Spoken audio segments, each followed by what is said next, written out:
and count us in, that would be great.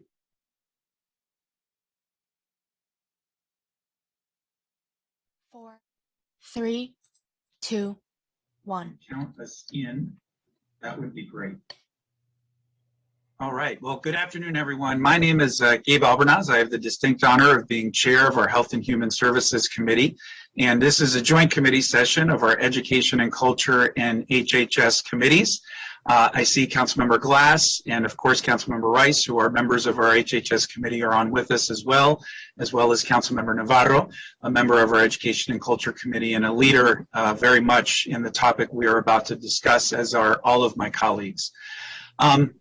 I am going to turn this over to Ms. McMillan to walk us through the packet in a moment or two, but before I do, I'd like to make some opening comments. So since our last briefing on this incredibly important topic, there have been tremendous strides and really great leadership, which we will hear about in a few moments from a remarkable list of community leaders, but also leaders within our HHS department and a number of other county agencies that are involved, including our public schools. But I wanted to share just personally, since our last briefing, I had the opportunity to visit the border myself. And I went with a delegation of leaders across this country, both to McAllen, Texas on the United States side and to Reynosa, Mexico on the Mexican side, and saw with my own two eyes what currently is happening in this most recent wave that we're seeing of asylum-seeking families, children, and youth to our country. And I shared my personal experiences with my colleagues, but briefly, I'd just like to mention for the public, what I witnessed was shocking and horrendous. For context, I had the opportunity in the mid-90s to work in Mexico City during the AIDS epidemic with homeless and runaway youth. And so I've seen extreme poverty and extreme injustice and extreme challenges within communities up front. But what I witnessed 2 months ago was unlike anything I'd seen before, particularly on the Mexican side. Because of the national federal policies that have been enacted by previous presidents and to some degree carried forward by the current president, but significantly scaled back, we are seeing a humanitarian crisis that is unfolding before our very eyes. And I witnessed it myself. In Reynosa, Mexico, we had the opportunity with this delegation led by a really remarkable woman named Sister Norma Pimentel, who is doing some incredible work with our immigrant population and migrant population on the border, and saw within a plaza located about a 5-minute walk, just 2 blocks from the border over to McAllen. And what we witnessed were over 1,000 people, mostly families, many children between the ages of 6 and 15 years old that were in complete despair, living in tents, living with whatever few clothing that they could bring with them, with extreme medical conditions. And we came across a woman who had just the night before allowed her 9-year-old to cross by himself. And when you see the conditions in which this family had been living in, trying to escape the violence, trying to escape the extreme economic challenges and climate challenges from their countries of war, and unprecedented since the civil wars of the 1980s that we're seeing in terms of the level of violence in these countries of origin, exasperated because of the pandemic, you understand why families make these decisions, why they risk everything, and I mean everything, to come across this border and to risk their lives. And I'll note that in this most recent wave, and as we heard in our briefing just a couple of months ago from people we will hear from soon, that this most recent wave of migrants are coming through legal channels, seeking asylum because of the conditions in their countries of origin. And so we here in Montgomery County certainly have a legal obligation to provide support for these families and these newly arriving immigrants to our community. But as Dr. Pollard has mentioned several times in several speeches I've heard her here say over the last couple of months, we live our values here in Montgomery County, and we understand the moral responsibility of taking care of these families and these children as well. And so we're here today to receive a briefing on the incredible efforts that are underway to coordinate our government operations and programs and services, the incredible leadership of our community-based organizations, but also to better understand what we're seeing with these families, the needs that they have. And in a second item today, we will be taking up an appropriation which appropriately addresses the needs of those families here among us. And so this is obviously an emotional issue and a politically charged one, unfortunately so. But we have to understand and respect that reality, but carry forward this really critical and important work. And so with that, I yield to our chair of our Education and Culture Committee, and then we'll yield to Councilmember Navarro as well, who's been, again, an incredible leader in this space. But Chair Rice, I give the floor to you now, sir, to make a few opening comments, and then we'll turn it over to my colleague and friend, Councilmember Navarro. Well, Vice President Albornoz, let me just say that you can't say it better than you've said it in terms of framing what the concern is and what it is that we really need to do about making sure that we can answer the call of this crisis that we're experiencing.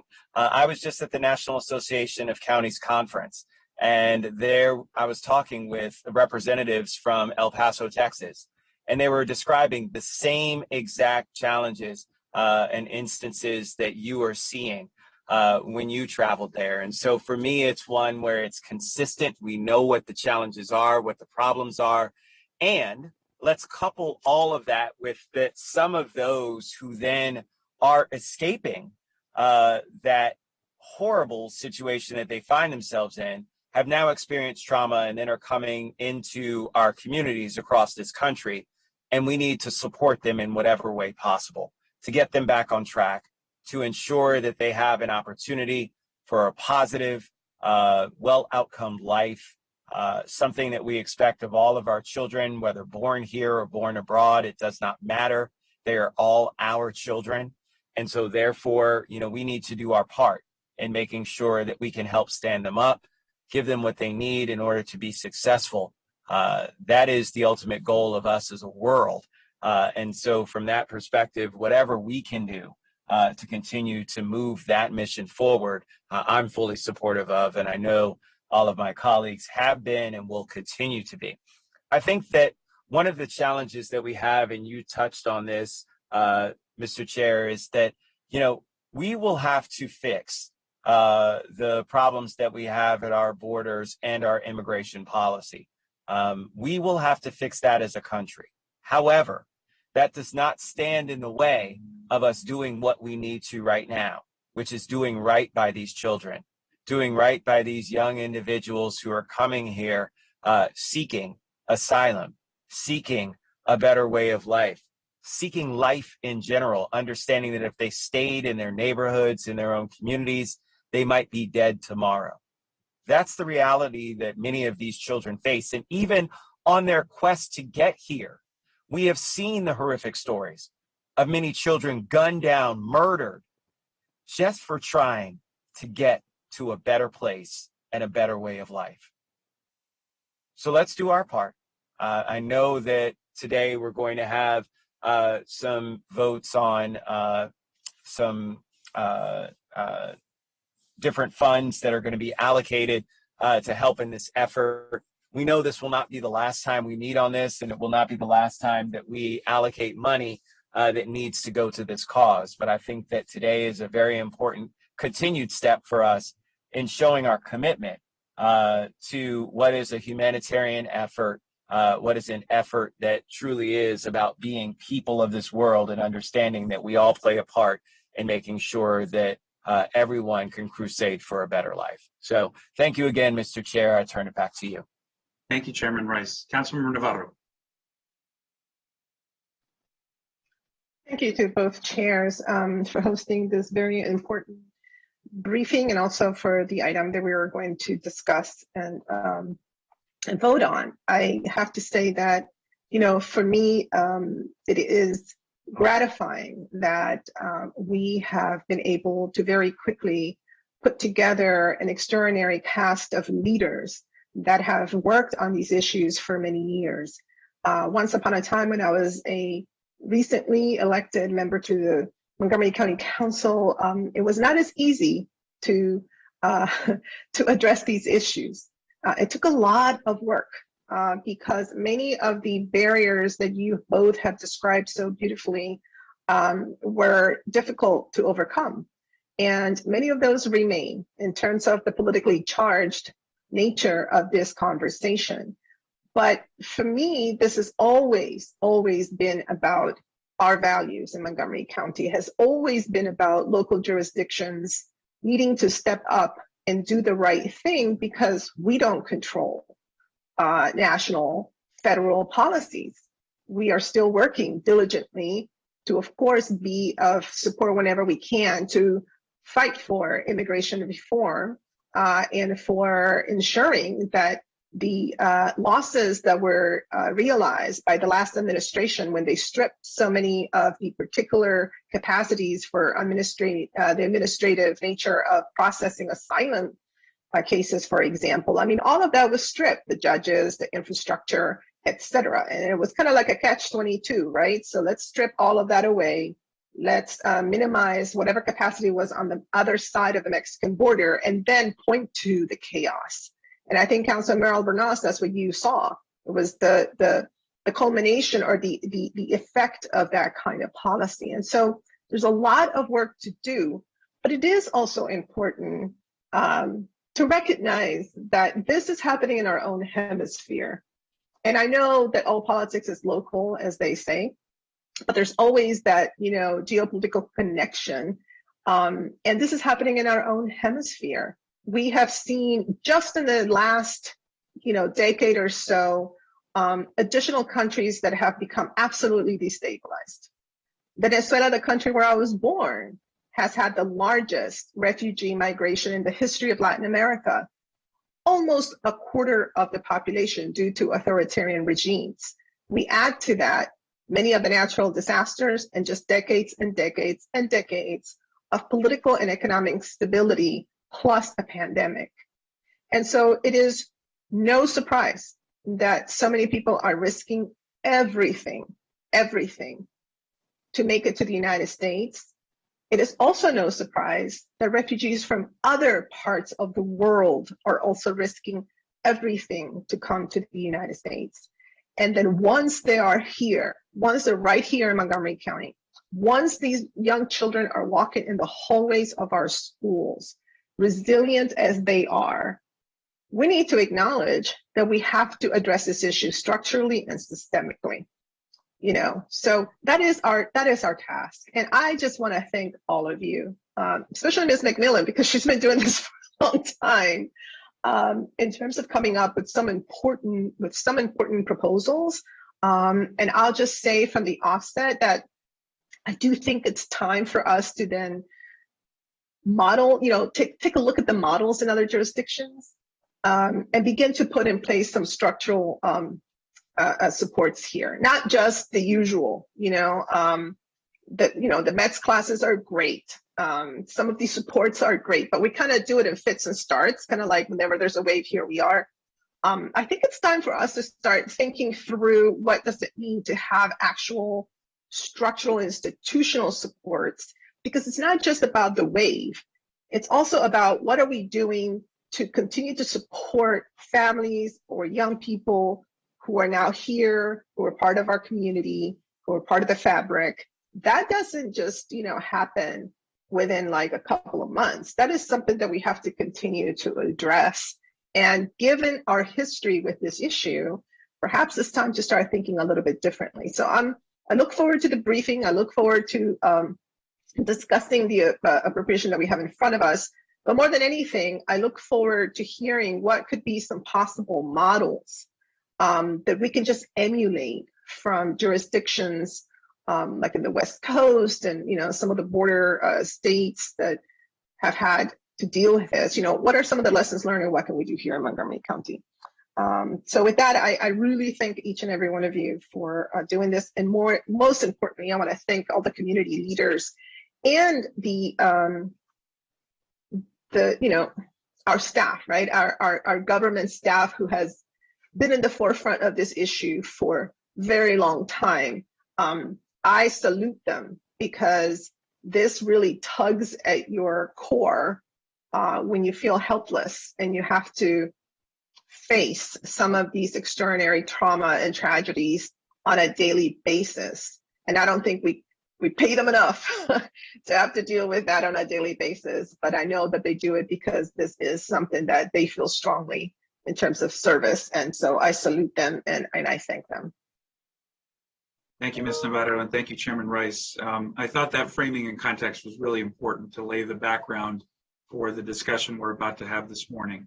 So our first item is a briefing. We're going to do this in 3 parts. First, we're going to be hearing from our county government, led by the Department of Health and Human Services. Then we will receive a presentation from our friends at Montgomery County Public Schools. And then finally, but certainly not least, we will be hearing from 2 important community stakeholders that are very much on the front lines addressing the holistic needs of these families, representing in many ways so many other community-based organizations doing very similar work. So first, we will hear from our county government agencies, Dr. Raymond Kroll, Ms. Joanne Barnes, Ms. Gillian Hubner, Diane Vu, Luis Cardona, Monica Martin, and representing OMB is Deborah Lambert, who will be in a better position to speak to the second item on the agenda. And so why don't we start there?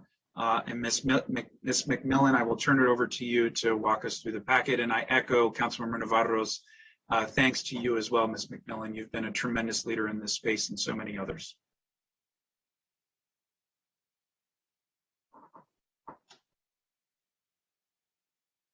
Ms. McMillan, the floor is yours.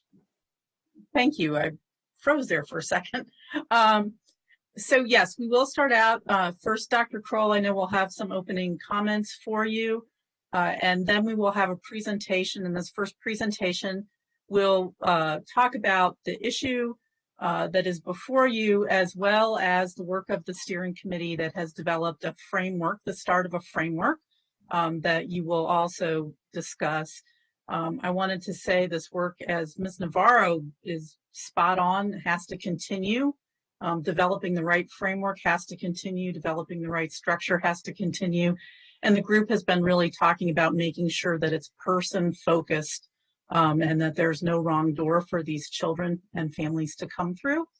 The main presenters for the presentation will be Ms. Barnes and Ms. Hubner and Mr. Davis. And then after that, we'll hear from Mr. Uriburu and Ms. Rivas, who will give you their perspective. So with that, I would just turn it over to Dr. Kroll. Good afternoon, everybody. And first of all, let me say, pleasure to be back with you all again, to see you all today.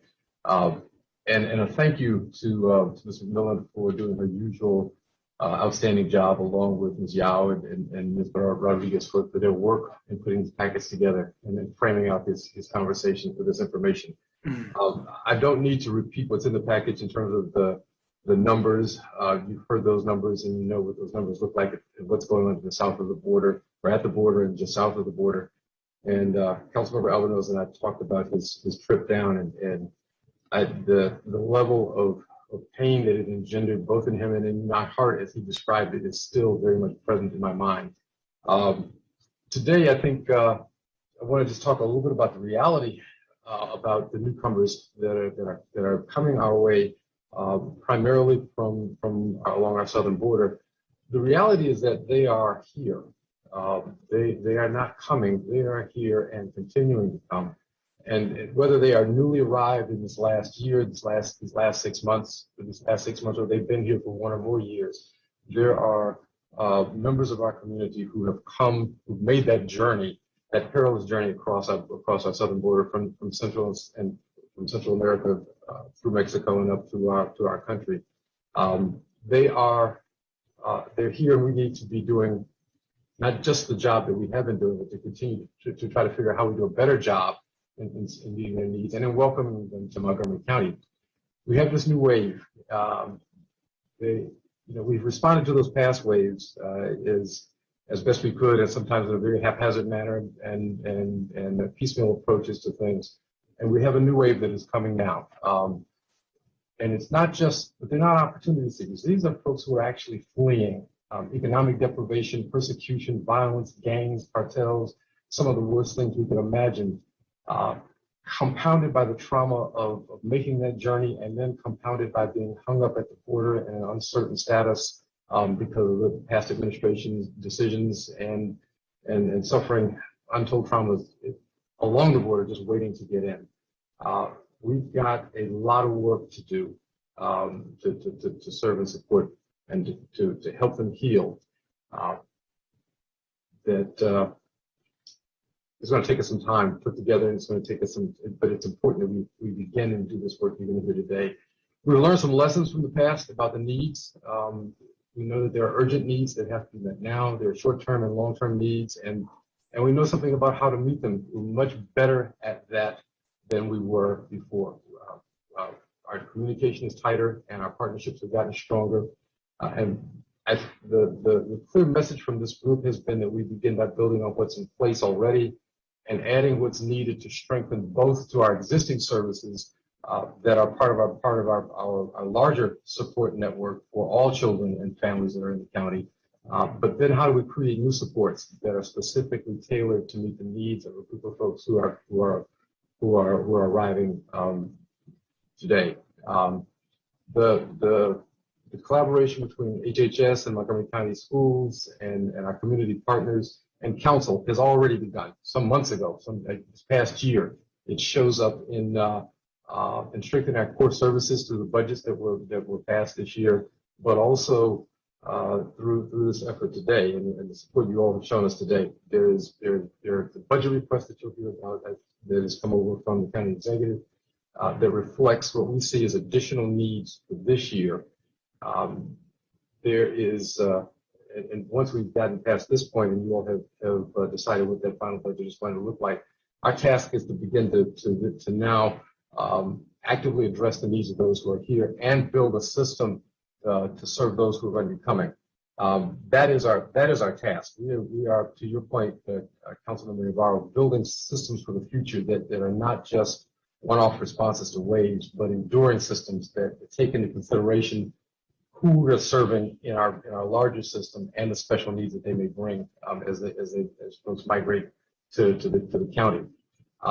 You will no doubt hear some today and from other places about the intensity of the need and the urgency of the need, and that this is indeed an incomplete plan. And I will acknowledge that we are not done. We are at the beginning of this process right now. So there are things to be added, models to be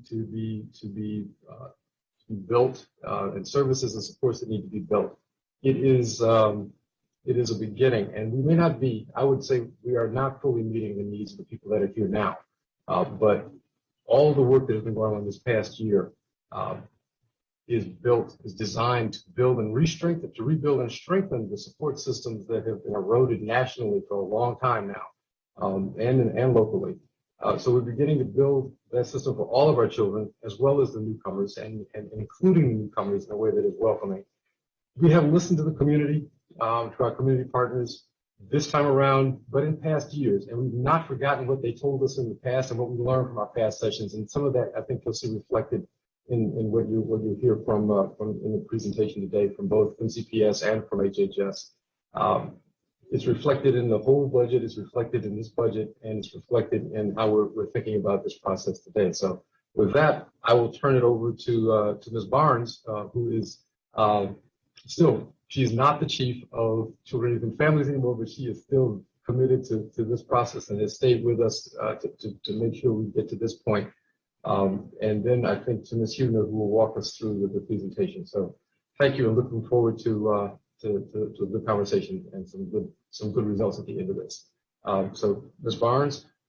Good afternoon. I'm Joanne Barnes. Oh, I'm sorry. Excuse me, Chair Albanaz. I see that Ms. Rubin has joined us, Yes. and I think she did have some opening comments from MCPS. I was just going to Pardon me. defer to her. Exactly.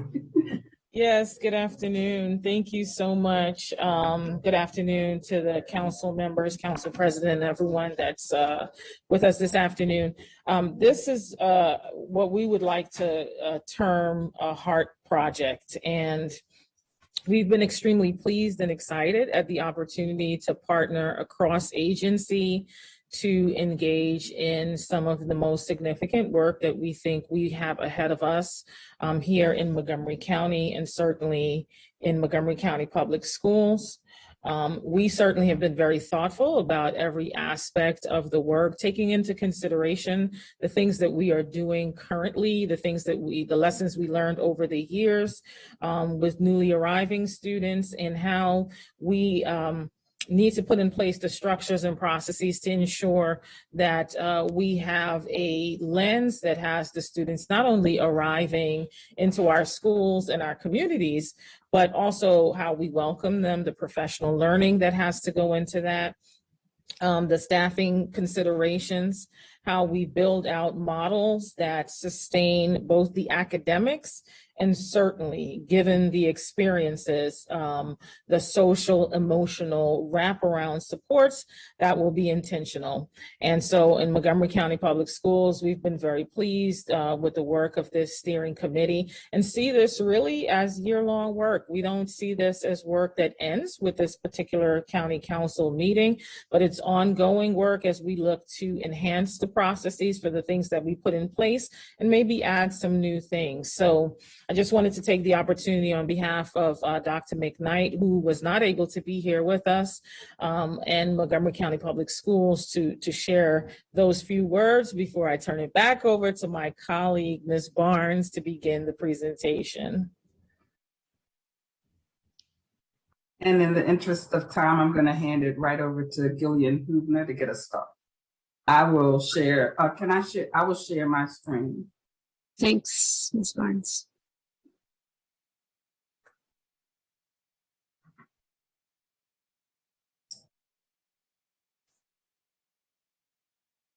Okay.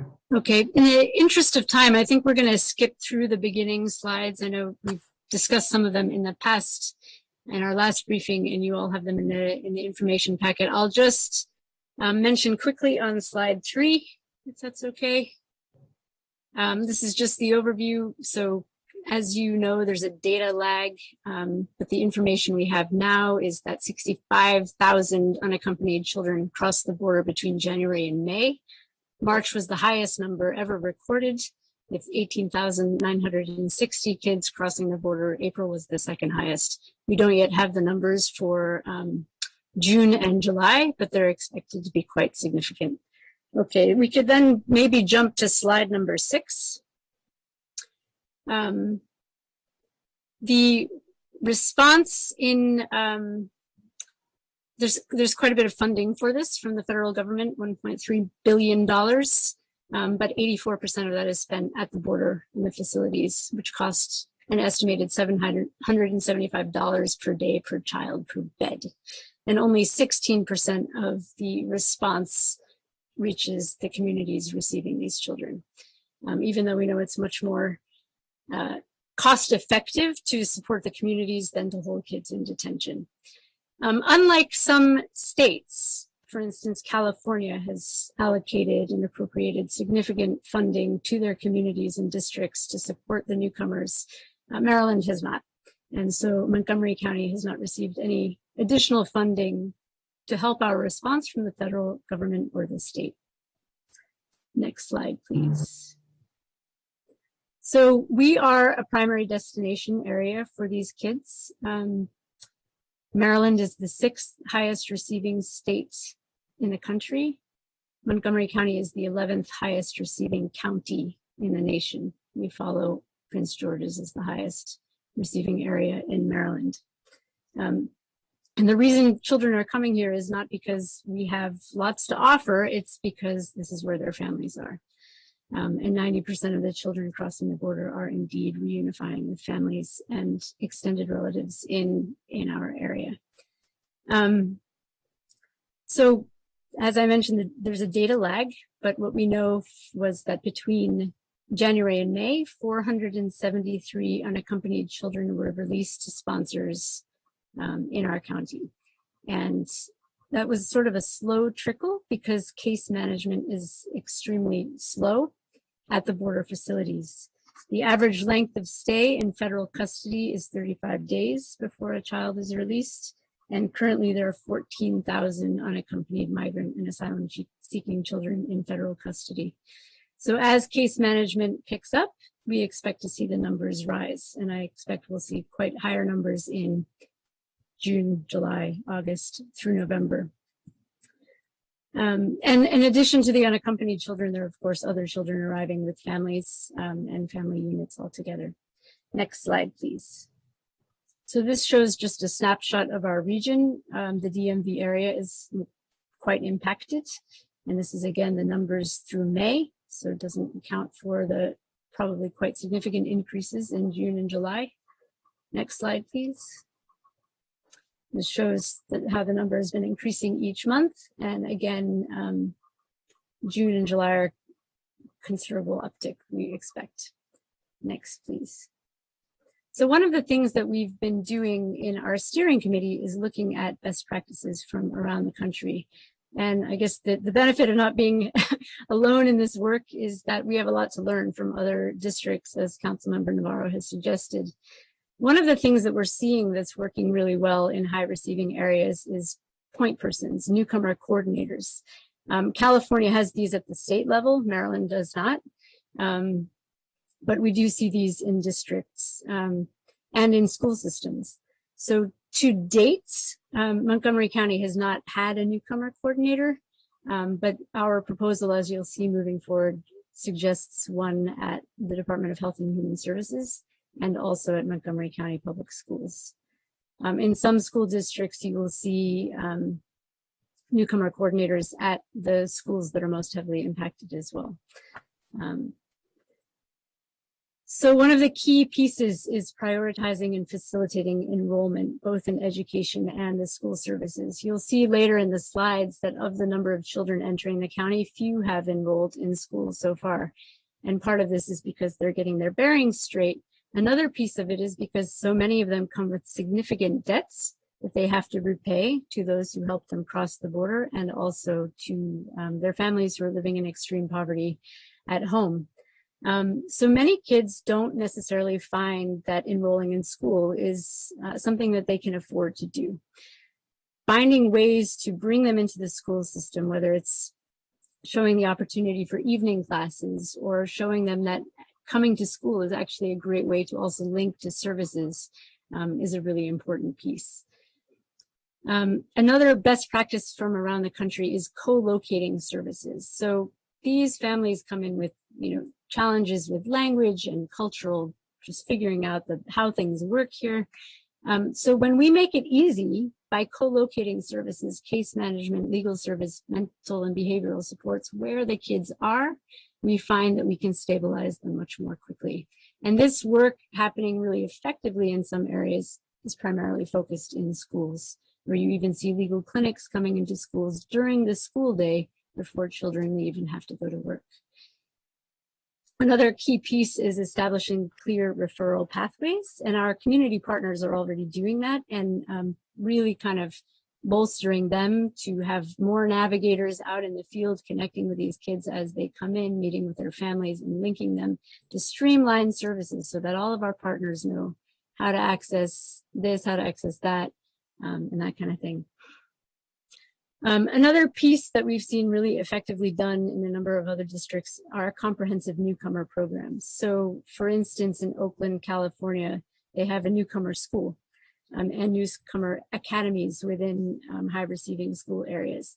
And the purpose of that is not to isolate kids. On the contrary, the purpose of that is to make sure that as they enter our system, they are wrapped around with comprehensive supports so that they and their families can stabilize. And that happens as a critical piece before they are then mainstreamed into academic focused education. And this can, in some places, this is a 6-week program. In some places, it's a 3-month program. In some places, it's a year-round wraparound support program. The other key, of course, which we know here in Montgomery County, because I think we're pretty good at it, is letting those who are culturally competent lead the response. And we've seen that with the Latino Health Initiative and Salud y Bienestar with some of the highest vaccination rates among the Hispanic population here, because that response has been led by the community closest to the solutions. Bravo for all involved in that effort. And then really key to, making sure that our work is both trauma informed and resilience oriented. I mean, there are no kids on the planet who've got more grit than those who are crossing our border and coming into our schools. And making sure that we're all trained to see that and bolster it and enhance it is key. And then the final piece is really assessing the situation and evaluating our response and being really disciplined about data and the impact of our interventions and the needs. So I'll end there and pass back to Ms. Barnes for the HHS proposed response. Okay.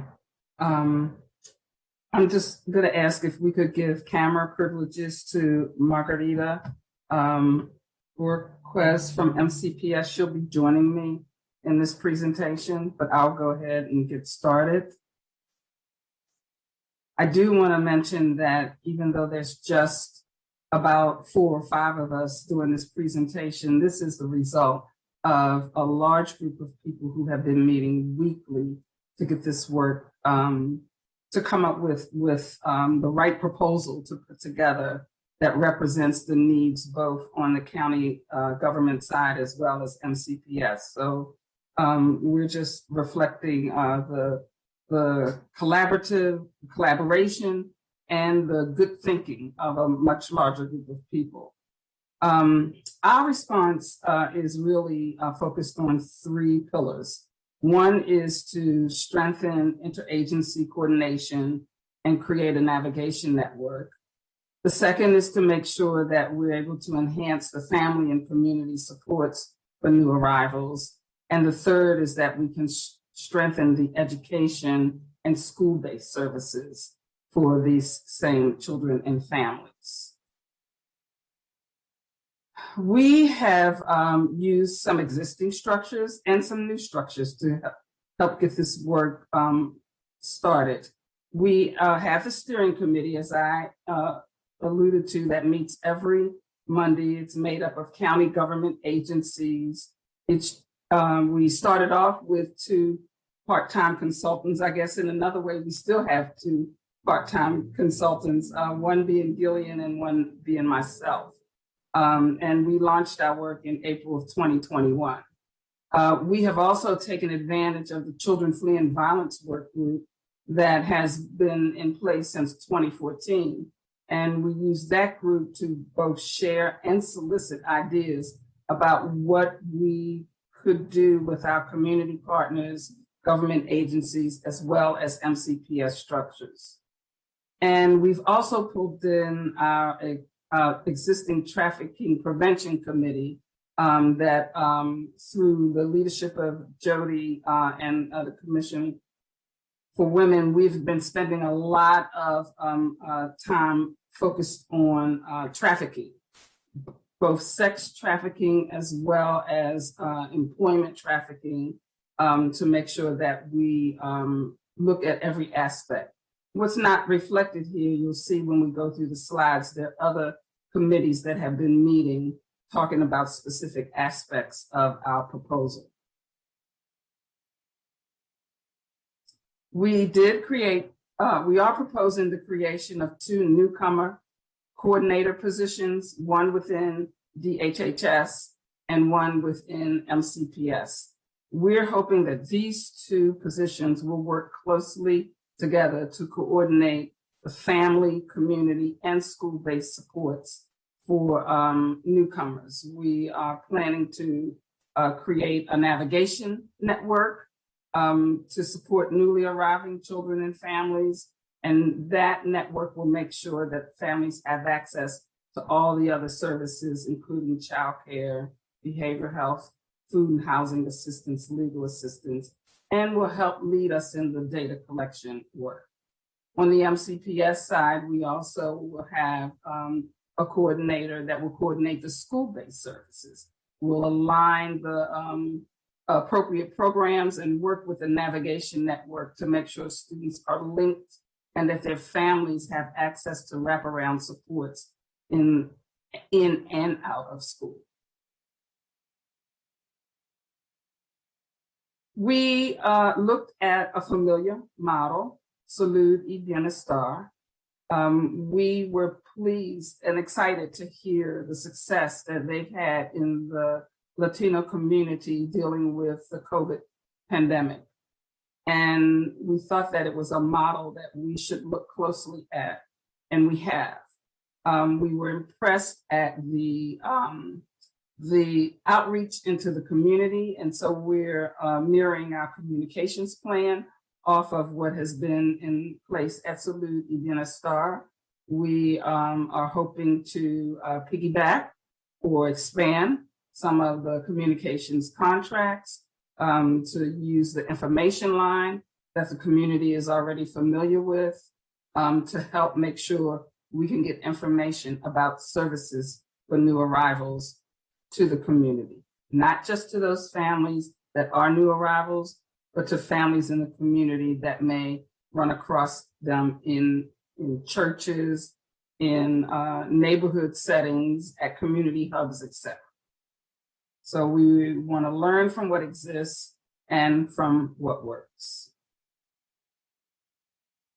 Our model, if this can give you just a brief overview, we want to make sure that we will link families to existing services. The network will facilitate case management, community outreach, referral to services. As I'd mentioned, would be using existing communication lines to reach the public. And we also want to make sure that we have a mobile resource team as part of our plan. The mobile resource team will support families back to one of the best practices that we saw to bring services together to where the children or where the families are. Where we don't already have strong resources, the mobile resource team can help us reach out to children and families. You'll hear later in our proposal, one of the things we hope to do is expand the hours in the wellness centers so that families would be able to come together at a place that they are familiar with and comfortable with at the schools, and take advantage of group sessions where we might be informing them of different resources that are available. And again, those resources, which I call the existing programs and supports, both through county agencies and the private partners, include education, healthcare, mental health, behavioral health, family reunification, legal services, gang trafficking prevention and response, and other essential services. The mobile resource team, I want to talk just a little bit about that. Why did we feel we needed a mobile resource team? We looked at the METS sites in MCPS. And I'm going to test myself on my acronyms. METS is Multidisciplinary Education Training Support for Children who've had interrupted education. Of the 12 MET sites, 4 of the high school MET sites, 4 of them already have wellness centers. Of the 10 middle school MET sites, 3 of them are linkages to learning. There are 2 other middle school and 1 other high school MET site that is connected closely with the cluster project. So we looked at adding a certain level of support to those schools to support the existing HHS services there.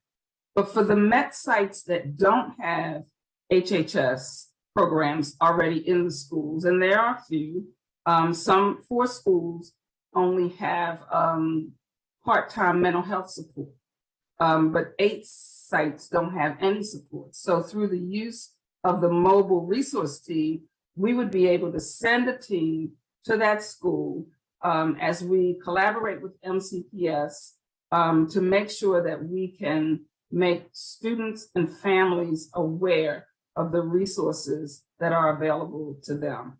We know that mental health and legal services are probably 2 of the most important services. We want to make sure that families are aware that if they have questions, they have a safe space to be able to ask those questions and get responses.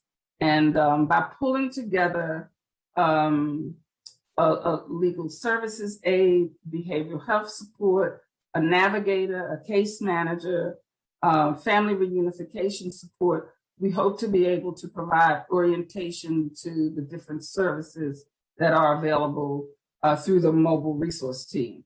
At those other schools where we already have a wellness center, we hope to increase our presence in those modalities in order to make families aware and give them the best information.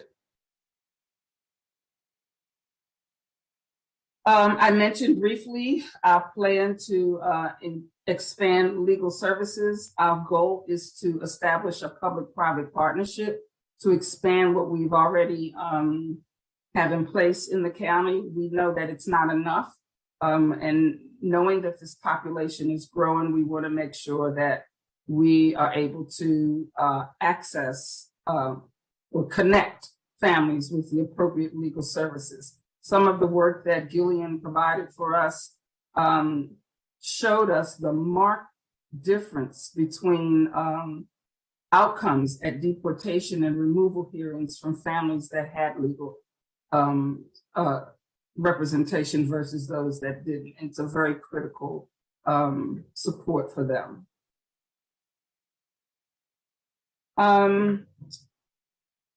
We want to build awareness and we want to build competencies within our responder community. That includes staff at MCPS, staff at DHHS, staff in public safety, including the police department, the state's attorney's office, and in our community partners. We want to make sure that they know who's arriving, why they're coming, what their rights are, understanding that if they've come through a federal ORR reception site, they have documentation now to be here and not refer to them as undocumented. We want to respond in a culturally sensitive, trauma-informed, and resilience-oriented approach. We want people to ask the question of themselves, what is my role in this response? And how can I coordinate with other partners to make sure that we serve children and families that are newcomers to our community as best we can?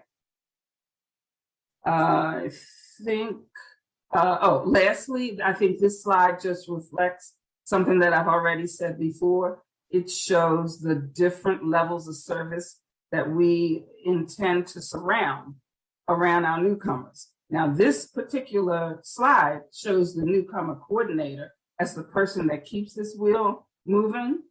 But in another way, when I looked at it again, I thought we should have the newcomers in the center of this slide, because it is, in fact, the services that we want to surround around those children and families.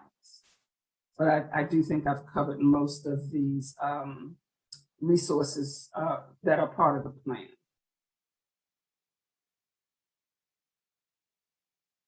I think I'm going to stop now, and Margarita is going to take over. Thank you so much, Joanne. My name is Margarita Borges, and I'm Acting Director of Students, Families, and Social Services and International Enrollment with MCPS. It is a true honor and pleasure to be with you today. Before we delve deeper into the response that MCPS has been working on, I wanted to provide a little more context on the MCPS international enrollment data. As you can see, we've been tracking enrollment data for many, many years, but here is a quick snapshot of our last 5 years. And I have highlighted the rows spanning from August through November to just highlight that those are our busiest months of the year in terms of enrollment. And as you can see, for FY 2019 and FY 2020, we had one of our biggest spikes, as these two fiscal years do span that summer 2019, which marked our last enrollment spike. We also are tracking the number of students that are crossing the border and being processed through the Office of Refugee Resettlement. These are some of the numbers for the FY21 year. due to the pandemic and so many other factors, we did not see as many students. We are starting to track this current fiscal year. And as of yesterday, we have 64 students that we've enrolled in the month of July, 3 of which were processed through the Office of Refugee Resettlement. It is important to note that we should not feel complacent in the numbers. We are getting a lot busier. Our phones are ringing constantly, and we have a lot of families that are reaching out to us. I also want to point out that we launched a welcome center here at Rocking Horse Road Center, staffed by volunteers, temporary staff, ESOL transition counselors, and parent community coordinators that are welcoming families who are dropping in for information and for assistance in filling out forms. It is important to also note that of the 473 unaccompanied children who have entered, and I know Gillian mentioned this moments ago, we haven't seen many reach out to us for enrollment. We have a huge communications campaign with different partners where we're reminding families as they arrive into the county to please reach out to us as soon as possible to enroll. The other thing I wanted to point out is that due to several years ago, we are not collecting the students' country of origin during the ICE raids that were occurring several years ago. The district decided to protect this population and not formally collect that information. But we are tracking students as they enter the system. Next slide, please. This slide, we just wanted to highlight our METS program. Joanne referred to the METS program a few moments ago. This is a program for our ESOL students that have interrupted education. This lists the number of sites that we have. Although we're transitioning to a slightly different model at the elementary level, we have middle school sites and high school sites. And Joanne referenced how some of the sites have certain services and community partners that we collaborate with. And the sites in orange are centers that we would like to increase our partnership and our supports in collaboration with DHHS and community partners. The high school MET sites also include the 2 CREA sites that we have in the system, which is our Career Readiness Academy for students that are older and may be aging out before being able to achieve a high school diploma. Next slide, please. As Joanne mentioned a few moments ago, we too are proposing a Newcomer Coordinator and MCPS that will help us coordinate all of the services that are offered within MCPS, but also all the services and the collaborations we have in the community. One of many of the areas of focus that we'd like to focus our supports around are linking students and family to services in coordination with the navigation network and the mobile resource team. A lot of these connections and coordination does start at enrollment in the international office during orientation. And of course, we have our parent community coordinators and our pupil personnel workers that are also working with families and connecting them.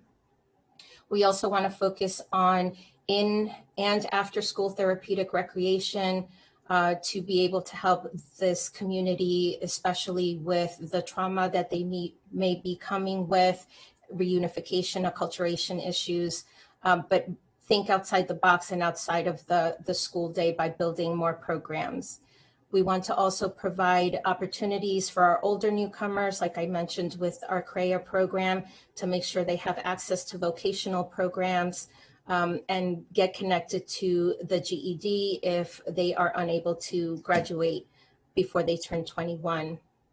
We're also focusing very heavily on professional learning and cultural sensitivity programs for staff, students, and families. We are embarking on a few training programs over the next few months that will help our staff be culturally proficient and sensitive with these families and with this very needy population.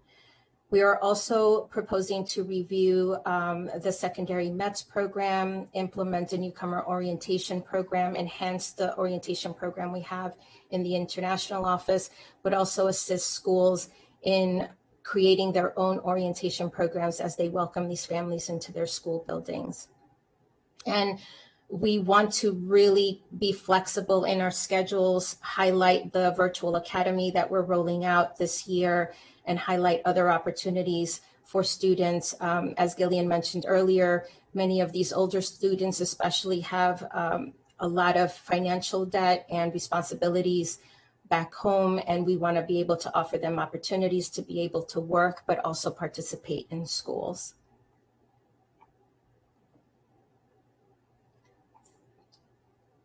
And I believe this slide goes to Everett. So good afternoon, and thank you, Margarita, for that. Good afternoon, everyone. Everett Davis, and I serve as the Associate Superintendent, the Acting Associate Superintendent, excuse me, for Student, Family Support, and Engagement. And it is a pleasure to be here with you this afternoon. Just before I proceed, I wanted to underscore what Ms. Barnes had shared about this work being a collaborative effort. It truly, I believe, truly takes a village in order to raise our children. And this has been a true example of the village that is needed to connect for student success. So I just wanted to share that as I continue. As we look at this slide that you have right here, not only is it important to have the necessary staffing to support an influx of newcomers, it's also important to provide current and new staff with the tools needed to create an environment where all students and families feel welcome. It is through culturally sensitive and trauma-informed, you've heard those themes resonate throughout our presentation, as well as resilience-oriented approaches, that we ensure that newcomers are ready to learn and engage in their schools and communities.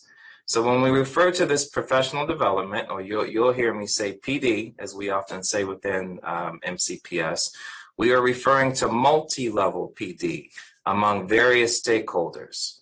And so I won't read every single category that you see there on the right-hand side of the graphic, but we're referring to school leadership teams, student service teams, security, our secretaries, our paraeducators, in addition to our teachers.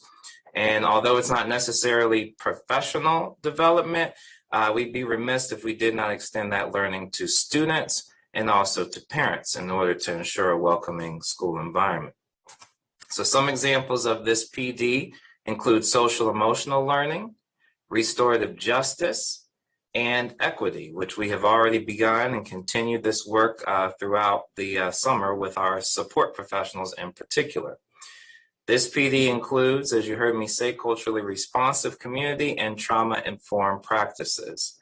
And the application of this training will be critical as we continue moving along our critical touch points in the process of welcoming these, our students. We can go to the next slide, please. So in addition to the PD or professional development, another resource that we will deploy is the school-based newcomer team. As we say in MCPS, this will require effective implementation of the 3 C's, which are communication, coordination, and collaboration. As you can see from this graphic, this includes collaboration with the ELL, English Language Learner Committee, the counseling office, including supports from our ETCs or ESOL transition counselors, our PCCs, parent community coordinators, which I know you heard Margarita speak to, as well as our SWBTs, I know a lot of acronyms there, student well-being teams that we're working very closely with, as well as support from our community partners, including identity, linkages to learning, and our wellness centers, just to name a few. This team would work to ensure the student's success, not only upon enrollment, but also by establishing a path to graduation. Additional supports may include early intervention with our restorative justice or restorative practices, as well as establishing family supports. It is extremely important to remember that when we enroll a student, we also enroll the family. Next slide, please. So to break it down a little bit more by level, I want to take a look at first our new English learners at the elementary level. And as you can see, we have 4 different categories, and I'll just touch upon each of those briefly, starting with our professional development, since you just heard me speak about that in the previous slides. Students entering at the elementary level will go to their home school. We recognize that school and staff will need additional professional learning, or PD, in order to equip them with the resources to welcome students and families and program for their successful transition. Our elementary principals have had an opportunity during the summer to engage in learning around welcoming students to their building, informing them about their students' experiences, and also developing and addressing considerations around programming for their students. Staff at 3 of our, you heard Margarita mention, 3 of our transitioning MET sites have had an opportunity to engage in this professional learning over the summer, and that includes instructional approaches that can be operationalized in the classroom. As far as curricular supports, our colleagues in curriculum and instructional programs have been a great support in this effort, and they're really helping us to walk through the curriculum, helping us to go back and backfill any of the missing indicators, contents, and standards for our elementary students to help to scaffold that learning for them. And also, as far as our instructional supports, we recognize that many of our elementary students in this particular category will need additional supports. And so we are hoping to hire, which you will hear more about, our SLIFE. That's another acronym. I know we're full of these acronyms, but students with limited or interrupted formal education. We're hoping to hire SLIFE coaches that can support the several schools that will receive an anticipated influx of SLIFE students. And they will serve as coaches, support with programming, instruction, as well as co-teaching to model lessons for, and with, I should say, our teachers. And then the last piece, I want to return to that theme of collaboration, the village, how I started my portion of the presentation, and that's one of the C's that you heard me mention was collaboration. Through work with our team, student and family support and engagement, specifically with counseling, with our family outreach, and with the work of our International Missions Office, we're supporting not only the academic, but really want to elevate that social emotional learning aspect and needs of our students and families. Next slide, please. And so now I want to talk a little bit more about our secondary programs and supports at the secondary level. I know, as Ms. Eupner shared earlier in the presentation, the vast majority of our anticipated newcomers will be at the secondary level. And I know it's some overlap from the previous slide, so I will try just to highlight a couple of aspects that are germane to the secondary. As far as our professional development, again, looking at continuing to equip our leaders and also our staff to address the academic needs of our students. We are looking at our SLIFE. Again, that acronym SLIFE, our training supports through our curriculum staff, which has been a great support with that at the secondary level for both our counselors as well as our administrators. As far as our curricular support, we are looking at the curriculum resources, again, to make sure they are aligned with the grade level standards, but ensuring that we are scaffolding, and including with any literacy and math interventions that will be needed for our students. The instructional supports, providing scheduling guidelines. What does it look like for our students on a daily basis for their daily schedule? But I know, and Ms. Rubin, when she spoke, talked about this being a year-long journey. We are thinking beyond just the students' daily schedule. What is their path? You heard me mention their path to graduation. So how are we sustaining their education for our career and college readiness, as we say, is life throughout MCPS, but well beyond MCPS as well. And what particular additional staffing beyond ESOL would be needed in order to do that for our newcomer students. And again, just want to emphasize that idea, cannot elevate it enough, of collaboration for academic and social emotional learning needs. We can go to the next slide, please. And so just like the COVID pandemic, the anticipated influx of newcomers has presented an opportunity for us to re-examine our practices and to infuse continued innovation as well as creativity. Also, as we talked about, as Ms. Rubin shared, this is a heart project. And again, it goes beyond our presentation, our time together today.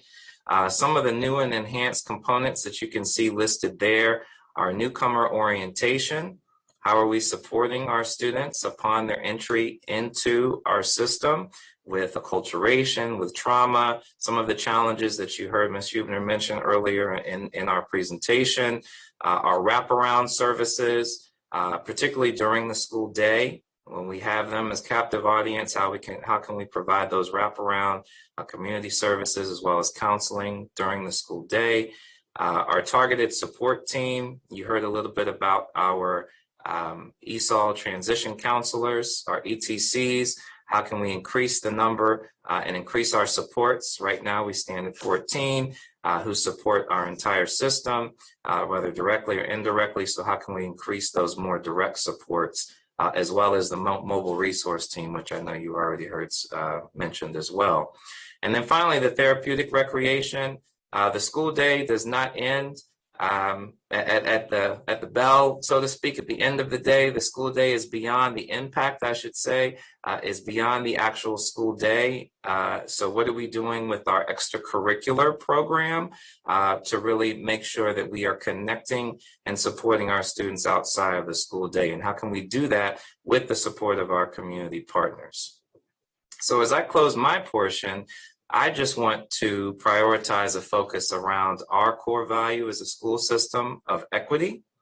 And when we talk about equity, ensuring that every student, every single student gets what they need, when they need it, in the way that they need and deserve it, in order to thrive and to eliminate any barriers to prevent them from doing so.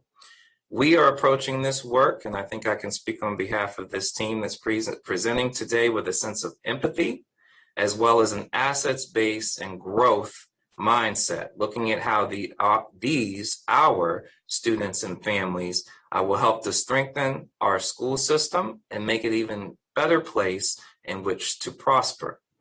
We just want to thank the council and our community partners for your support in helping to connect for student success. And I'm going to turn it back over to Ms. Barnes at this time. So this last slide, thank you, Everett. This last slide just summarizes some of what you have heard. A couple of things I just want to point out as I close.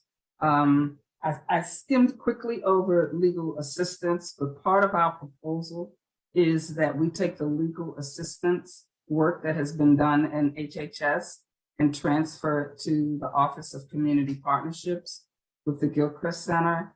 We believe that they have a strong link to the legal service providers in the community, and it makes logical sense for them to take the lead on the legal assistance for the newcomers. So that is part of our proposal. Not only that we enhance those supports, but that we move them to another department. We also, as Everett mentioned, have a focus on therapeutic recreation and positive youth development outside of the schools. We know that that's a critical aspect. We've seen it be successful in our work with Imagination Stage, and we want to expand that so that we have outlets for young children to be able to express themselves during their healing, and also options through positive youth development to make sure that they stay out of the hands of gangs and other violent alternatives. Lastly, I just want to say that we know that this is just a starting point for us. We are ready to move into implementation phase. As our director said earlier, with phase 1 being for the children that are already here, and phase 2 being for the children that we know are still here to come, who might take advantage of the new systems that we put in place. And again, I'd like to thank everyone who's been involved in this work. My last word is building a system is going to live beyond this wave. it's going to create a process that can serve newcomers in the future. We also believe when we look at what's going on in other countries, such as Haiti and Cuba, we need to be prepared to serve newcomers from other parts of the world as well. And we believe that we're building a system that will serve all families that come to Montgomery County. But right now, our focus is on the crisis at the southern border. I'm going to turn it back over to Linda and stop sharing my screen. Next, the Joint Committee will hear from Diego Uriburu and Celia Rivas, who will give you their perspectives as our community partners. And so I would actually just turn it directly over to Diego. Thank you very much, Linda, and thank you, members of the council, for having this very important hearing. I'll try to be brief. I think the county is in an excellent place to welcome these young people and families who are seeking asylum into the county, particularly the county government side, because you have invested resources over time in HHS and recreation and others that have that allow us the capacity to scale. We have people who are culturally and linguistically competent. Linguistically, we have to work on our Mayan, but we're not starting from scratch. I really appreciate the efforts of Gillian and Raymond and his staff on putting this presentation together, and also MCPS. And I'll just give you a few comments. I think that it's the budget that I looked at. It's a great start, again, as Joanne and others have said, to begin to meet the needs of the young people who are here. They are here, they're coming, they come here with nothing, they come here pregnant, they come here sick, with dental issues, as Margarita mentioned, with not a penny in their pockets. So the situation is dire for those who are coming, and I believe the county is lucky that the arrival of these young people has been gradual. But it's also true that what we are looking at today does not suffice to meet the needs of these young people. And here are a few concerns that are being addressed. One is that the budget that's presented is not a plan. I'm also optimistic that we had a meeting last week, and there's a small group that's been identified to work on coming up with a plan. So that's great. This also is confusing to me who's going to coordinate all these efforts. I know we have two coordinators, but coordinators need to be part of a structure that coordinates. So I just don't see that, and I've been in meetings where you have different people talking and with great ideas. We're getting somewhere, but this needs to be centralized under someone, and I have not seen that. A few things that I did not see in the budget or not see enough of. One is I did not see anything for gang prevention and intervention. As we know from the past, these young people will be prime targets for gang recruitment. It happened, it's happening now, it happened before, and it will continue, and I just did not see anything in the budget for that. I also did not see enough in the budget for recreation. Recreation is a huge, huge tool in order to engage and to somehow motivate these young people to attend school, to attend whatever they need to attend, to forge relationships with community members, with school staff. I just did not see enough of that. And the other thing that I did not see enough is we did not see enough of, has to do with PYD, with positive youth development. No, we had OYME, a line budget for OYME, but that's a one-shot deal for the people who go see it. But these young people in recreation and in PYD, in order to forge relationships, remember that they come to us having undergone horrible circumstances. So it takes time to form relationship. So we need to be able to be with them on multiple occasions. So I also felt that was missing in the budget. The other part that I'm concerned a little bit more about is MCPS's role. I've worked with Margarita for a long time. She's fantastic. I worked with Everett, not Everett, Everett, when he was a principal. He was a board member identity for a while. So I know his heart. And I know that when he was principal at his school, enrolling a student meant enrolling a family. I don't think that's true for MCPS as a whole. I just don't.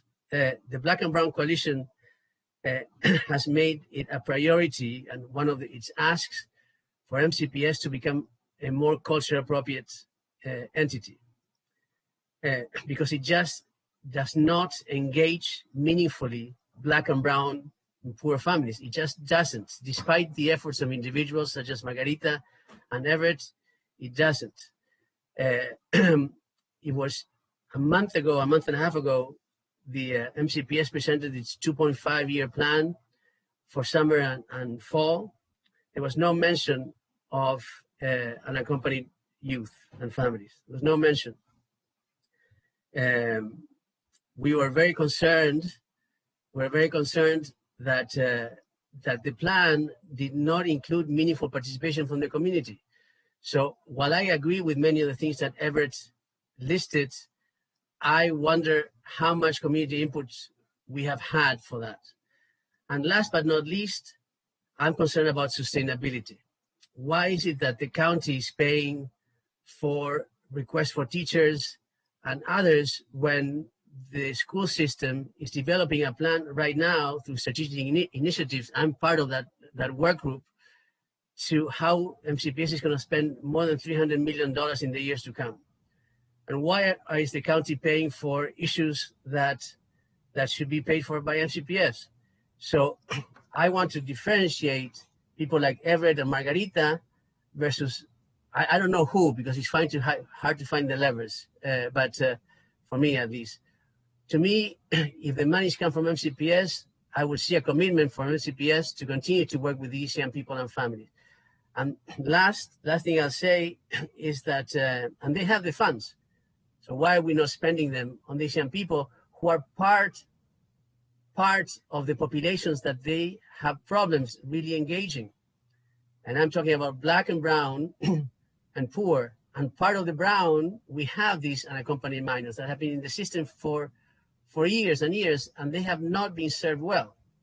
So I would like to see, as a community member, I'd like to see what the overarching plan for MCPS becoming more culturally appropriate is, and within that plan, how do these asylum-seeking and immigrant youth, children, and families fit? And that's it for me. Thank you so much for inviting me to present today. Thank you.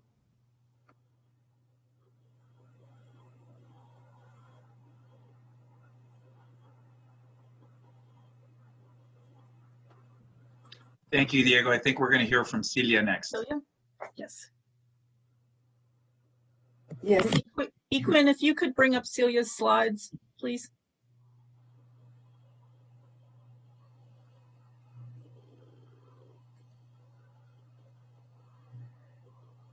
Good afternoon. Thank you, council members, for the invitation to present this afternoon. The information provided comes directly from stories that we have learned and also listened from unaccompanied minors, custodians, parents, and relatives who are taking care of them, and also the source of services that we are providing and the need to expand legal services due to the fact that the numbers are increasing.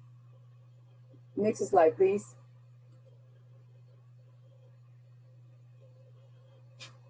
From the stories that we have heard from our clients, yeah, we can determine that I think the challenges that each of the people are having.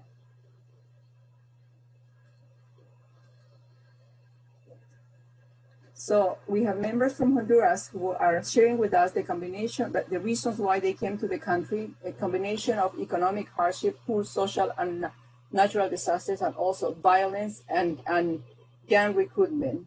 It's important for us to be able to know that Honduras leads the country with the highest number of homicide rates, organized crime, and also street gangs. El Salvador also, it's important to remember that back in 2015, there were like from 102 homicides per 100,000 inhabitants, and also gang violence is driving them to cross into the borders, and economic hardships, poor structural systems, and Guatemalans, practically due to the lack of opportunities that they have, the economic conditions and violence and family problems that they have experienced in.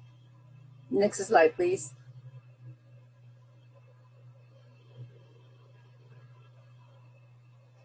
So what is happening? We all know specifically what happened in March, and I think how is that practically the border was overwhelmed, and the number of hours and the number of kids and also youth that were stranded in CBP in places and also shelters. So it is important for us to be able to know the numbers, the crisis that they have experienced, trauma that they have experienced, not only in the journey, but also while they have been in the shelters. So that's why we plead to you to be able to address the issue of trauma that has also been part of their stay during the time that they have been at the shelters. Next slide, please. These are the stories that we wanted to summarize because that explains the reality of many of these kids. Most of the kids that we have interviewed have been abandoned, abused, or neglected before the age of 18 by at least one of the biological parents. Teens often arrive to the United States border by themselves to escape actual gang violence or the threat of gang violence. Some have already been victims, girls forced to be gang members' girlfriends, sexually assaulted, boys recruited, or forced to help gang members as lookouts or transporting bags. But before the issue of transporting bags, something that we have learned is the fact that they have been led into drug use, an issue that needs to be addressed because that's one of the main concerns that custodians, parents, and relatives are expressing to us. Some of them are afraid to be, they were afraid to become victims because they received verbal threats by gang members on the way to school, or new class members that they were already involved in schools, or neighbors who were recruited, killed by gangs to protect these children. Many of the caretakers often restricted these kids' movements, other than going to school, to and from school, or maybe others practically not allowing even to go to school. They didn't know what was happening outside. They were restricted completely by their caretakers back home. Next slide, please. So what is happening, or what are we seeing with many of these families? Many of them were able to be reunited or be close with a parent or other close relative in the United States. Some unfortunately have not been able to be reunified with anyone and remain still in custody of the government. But even when the children are reunited with a parent or close relative in the United States, the relationship may turn sour, and teens find themselves again abandoned, abused, or neglected. Once again, younger children often enter with a mother or father, or enter as a family unity, or if not, they arrive with an older sibling, cousin, aunt, but they are still considered unaccompanied minors. So often the old relative, the parent, the sibling, or the aunt is fleeing violence because of gang extortion, recruitment, or domestic violence. And the young children may not have been directly threatened, but have witnessed that the violence, the danger that the family members have experienced. Next slide, please. So what are the main reasons, if we would like to summarize, that they have expressed to us? In many cases, migration of the parents to being able to be reunified with the family. Others, especially the youngsters, they have job goals that have not been able to accomplish back home, or also to being able to have better life conditions. And I think one of the main triggering factors in many of these kids and also youth is violence. Violence due to gang activity, violence due to organized crimes, and this is something to put attention so that we can create the services, the necessary services for them. Natural disasters in their home towns, especially we are listening from people from Honduras and Guatemala, food insecurity, poverty, and education. Next slide, please. So for this reason, it's necessary to understand this social, cultural, economic, and political reality and phenomenon where the central actors are children and youngsters, whose causes, arrangements, routes, and dynamics of their migratory process to cross territorial borders place them in a situation of social vulnerability and defenselessness in the face of their rights. And that can lead to like accidents, and also lead to accidents, illnesses, family estrangement, labor exploitation, child trafficking, and involvement in the commission of crimes due to threats or being object of abuse, discrimination, segregation, rejection, deceit, and abuse. Next slide, please. The sequelae of separation. These are the issues that families are sharing with us, but that are practically seeing that is happening in their kids or the youngsters. Anxiety, depression, some of the effects of post-traumatic stress disorders and behavioral changes that the biggest fears that can lead to violent or criminal acts. And some of the changes like lack of appetite, aggressiveness, rebellion, afraid, the relatives are afraid that they might run away from home. They see sleep disorders and highlighted that in some cases, the persistence of symptoms can lead to diagnosis of mental illnesses. So I think there's a distinction between what they are seeing in their children and their teens, like appetite changes, irritability, crying, aggressiveness, lack of excess of sleep, lack of concentration, and for the teenagers, also appetite changes, rebellion, household leaks, poor academic performance, anxiety, lack or excess of sleep, sadness, and hopelessness. So this brings to us an issue of mental health that needs to be addressed. And I'm glad within the project that you have a very thorough and a very solid program, because this is what our clients are just sharing with us. Next slide, please. So it's like what we need to do is we need to just practically assemble that puzzle, because as we mentioned before, some of these kids are arriving to homes, but they have already been separated for a long time. So some of them, especially youth, have already been independent. And even when the young person is released to a parent, there have been prolonged periods of family separation. So this is going to be like a process where we need to work, where we need to prepare. And I'm glad that Montgomery County is practically setting like a very strong program for them. We need to support them. It has to be it has to be like a community effort to be able to help this population, and they are going to need follow-up to be able to adapt to each child's age, needs, evolving capacities, and also the situation of separation and past experiences from or trauma. Next slide, please. So we need to mention the fact that COVID-19 was also one of the contributing factors. So because we have seen an increase in cases of domestic violence and abuse against women and children, and also economic shocks that have compounded existing hardships, creating a potent mix of violence to thrive. Child welfare system back home has already been impacted, and some migrant shelters by non-governmental institutions have also had to close due to COVID-19. Next slide, please. Another concern that has been brought to us is the issue of what happened to them when they were at the shelters. Next slide, please. So even though there's a system created where once CBP identifies the unaccompanied minor and is referred to the Office of Refugee Resettlement, where they are supposed to be receiving education in the shelters, or if they are already released to parents, then they are going to receive educations to Montgomery County Public Schools. We have seen like a crisis, especially in shelters. Next slide, please.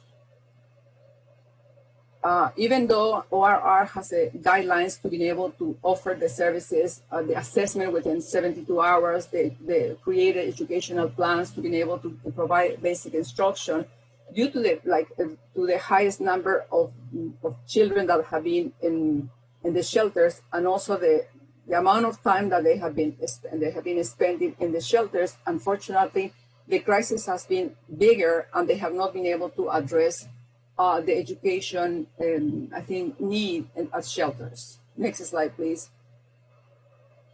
So shelters have, what kids have shared to, and also youth have shared with us, is that due to the limited space, those rules have not been able to be accomplished, because students needed to be grouped like with different ages. The classrooms were classes were hosted were small. There were some behavioral issues.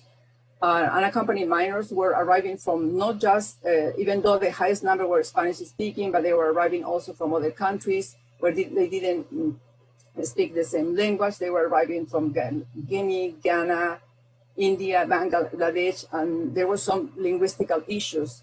And I think one of the issues also that we saw, because at some point we saw like a large number of kids with special needs, is that even though there is federal law that practically that protects them and practically is supposed to be enforced to be able to be properly diagnosed, due to the limited access to qualified and certified assessors, it was not being able to be accomplished. Next slide, please. So, as Catholic Charities, what is that we have been doing? Next slide, please. Catholic Charities Immigration Legal Services from the Archdiocese of Washington. We covered the DC metropolitan area and also 5 counties, and including Montgomery County. So the highest number of clients that we are seeing come from Montgomery County. Just for informational purposes, for example, from July of 2019 to June of 2020, we completed 2,965 cases, including legal consultations and full legal representation. Of those numbers, 1,485 cases were from Montgomery County residents. Within our immigration legal services, we have the legal orientation program for custodians of unaccompanied minors. So we are a designated entity by the Immigration Office of by the Executive Office of Immigration Review to provide the legal orientation program services in the region, covering Maryland, DC, and Virginia, and we cover both courts, Baltimore as well as Arlington Immigration Court. We have also been a provider for the LOPC program since 2011, and the way that it works, and I will explain later a little bit more, when an unaccompanied minor settles in the area to come and live with a custodian, the LOPC program is one of the first contact points with the community to being able to just receive the services. Both programs are within the Newcomer Network department that was created in Catholic Charities last year, and especially was created due to the issue of like several needs that we have seen with the immigrant population, and we are working to being able to provide a holistic approach to service the community. So we have the immigration legal services that I explained, where we provide direct legal representation, we match cases with pro bono representation, and also we provide orientation, outreach, and education to the immigrant community. And within the ILS program, as I mentioned before, we have this strong pro bono program that serves the metropolitan DC area, and also is a provider for the legal orientation program for custodians of unaccompanied minors. And then the other arm to our Newcomer Network department at Catholic Charities is the Navigator program that works practically with most of the vulnerable clients that are identified by our immigration legal services, so that we can cover some of the areas and case management in the counties where we are supposed to be offering, and the client is then referred to the Navigator program for follow-up purposes. Next slide, please. Ms. Rivas, how many more slides do you have? I just want to be cognizant of time and want to be able. We have all of my colleagues have questions that they want to ask of all of the panelists, and okay. So just want to confirm. I think this is going to be the last one. So within the legal orientation program of custodians of unaccompanied minors, we have like what do we do? We talk about the rights, the duties, and also the overview program of our processes. So we do the legal orientations, we do the legal screening by attorneys, and we conduct workshops to being able to do change of addresses, and also the assistance to being able to do either the change of venue, change of addresses, and also the workshops for asylum applicants. Within the screening, something that we have to emphasize is the human trafficking issues, so that we can refer them to see whether they are eligible for additional services under the Office of Trafficking Persons. And we also resolved the general inquiries and the guidance on enrollment, school enrollment and referrals to social services. So I think I'm gonna end my presentation here, but what I would like to do is, like, having explained the complexity by the immigration cases, that they need and the special attention, because these children and youth are already in removal proceedings and are at risk of having been removed or have a final order of removal if they miss a court. It is important for them to be able to just have timely and thoroughly assess their cases and to find experienced legal representation. Our request is for additional funding, especially for organizations that have the legal expertise to handle these complex cases, so that we can expand legal services and also the capacity. And finally, to expand trauma-based mental health services for unaccompanied minors and support for custodians, relatives, and parents of unaccompanied minors to strengthen families. And I think with this, I end my presentation. Thank you. Ms. Rivas, thank you. That was incredibly informative, incredibly well done. I'm personally familiar with the incredible services that you and your colleagues provide. I've had the opportunity to visit them firsthand, and that was incredibly helpful.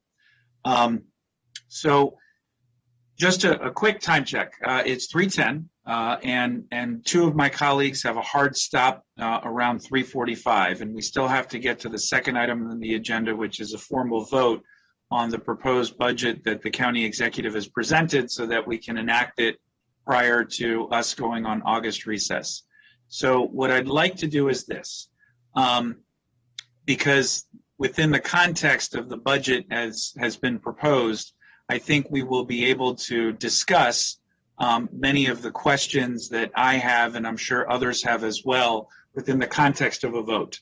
And so what I'd like to propose, Ms. McMillan, if you think it will work, is although we have the second item on the agenda, which is in the packet, we've all had an opportunity to see, and we've been given a general overview, a very effective one by HHS and MCPS.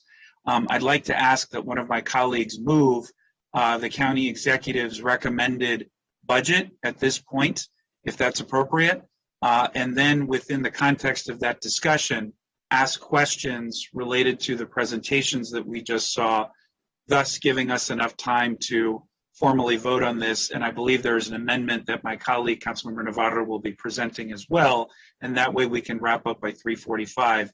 Having said that, it's clear we're going to have to come back to this in September if possible, because there are many questions that we're just not going to be able to get to today.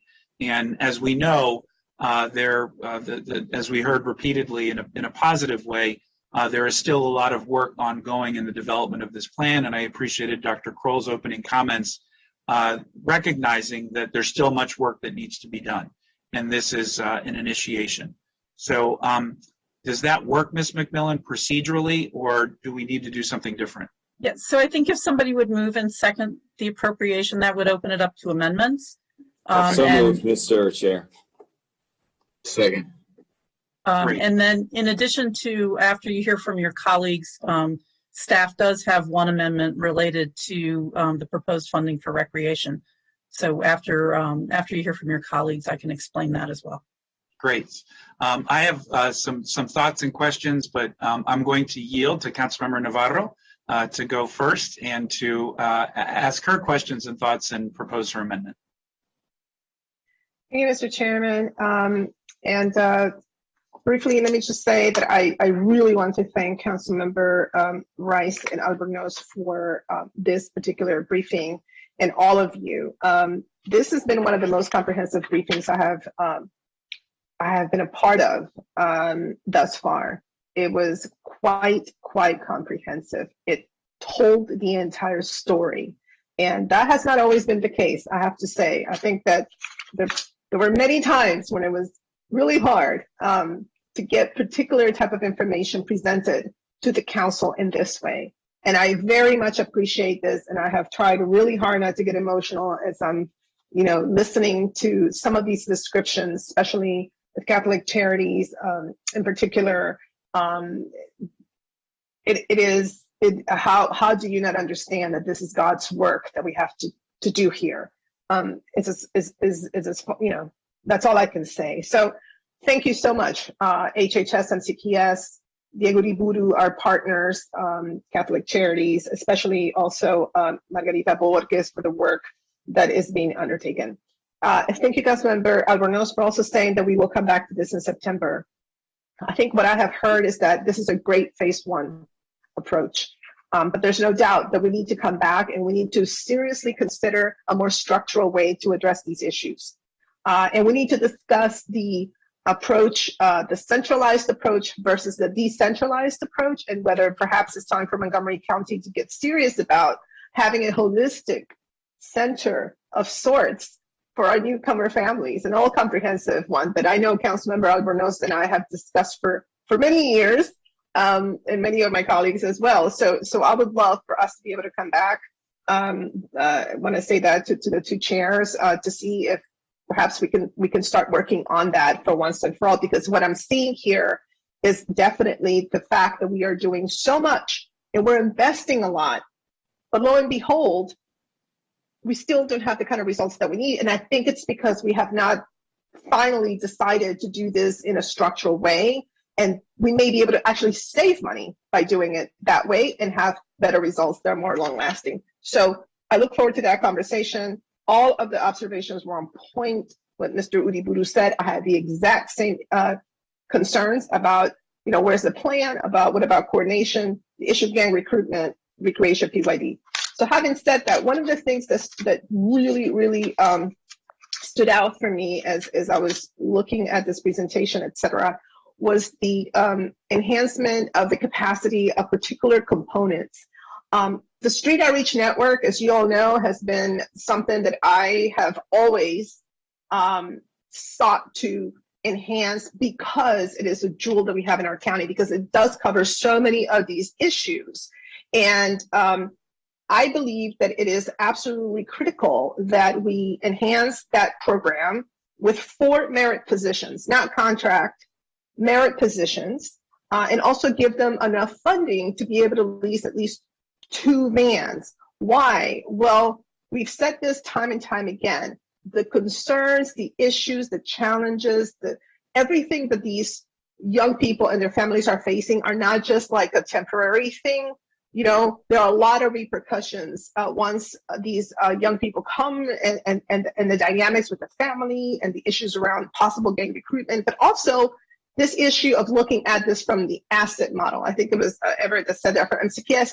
We need to see it from an asset model, and that's what Street Outreach Network does. So I would like to move that we add $300,000 to this appropriation in order to be able to fund 4 Street Outreach Network positions, merit positions, and also to give them enough money to lease 2 additional vans so that they not only can respond to what they already do, which is extraordinary, but they can be ready to respond to these issues coming forward. And to be honest, there are a lot of other pieces here that I wish I had realized thoroughly, but I just learned from the presentation because I do believe that we might need additional money. But this is one that stood out for me. And if you look at my track record, I'm constantly trying to see what we can do to enhance this program, because it is, again, one of our best practices here in Montgomery County. So respectfully, I'd like to move that $300,000. So as I'm chair, going to second. Great. Can I get on the list when you get a chance? So let me just say that, this is why I said at the beginning in my comments that, and I agree with what Councilmember Navarro said, this is just the starting point, right? This is something that we know we're going to continue to have to respond to. We're going to continue to have to build up our resource network so that we can address the ever-changing and growing needs. We're in the midst of, I don't know what in terms of another potential rise in the pandemic. There's so much uncertainty that's going on that it creates tremendous challenges for us in really trying to truly get a handle and address all of the challenges that are going to befall folks in our community, especially those that are just arriving here and trying to navigate a system that they don't understand, let alone a system that's also gripped with being challenged with trying to address COVID, trying to address some of the challenges in getting our economy back on track, all those kinds of things. So I agree that this is needed. How it's structured, and so I'd just love to hear from DHHS and especially my good friend Luis Cardona about how he would best utilize this. But from my perspective, you know, the more that we can do and set up a process so that it's prepared and ready for when we continue to see the rise. We know it's coming. There's no question about it. Trust me. Like I alluded to before, when I talked to my folks at NACO, who are elected representatives in these border towns, they're telling us that there's no question they're already there. They're already there in their communities. And so then they're going to be redistributed via ORR to other places. So from that perspective, we've got to be prepared. And so I'm all for being prepared. I just want to make sure that, you know, since it's the first time I'm hearing about it, that we've got it done. And that's why I respect Mr. Cardona. And so I'd love to just hear from him, although I know that Councilmember Navarro often doesn't do things without doing our homework. So I'm sure that's already pretty much set in place. But yeah, can I just respond very quickly? Please. Councilmember Rice. So this is definitely a very important component. When I spoke to Ms. McMillan about this, because I wanted to cross my I's and cross my T's and dot my I's. That's what happens when English is your second language and you were an ESOL student when you were a little kid. There were some positions that were included, but they were not merit. And, you know, I feel very strongly that we should not look at this from that perspective, that we need to make sure that we are building a structural capacity.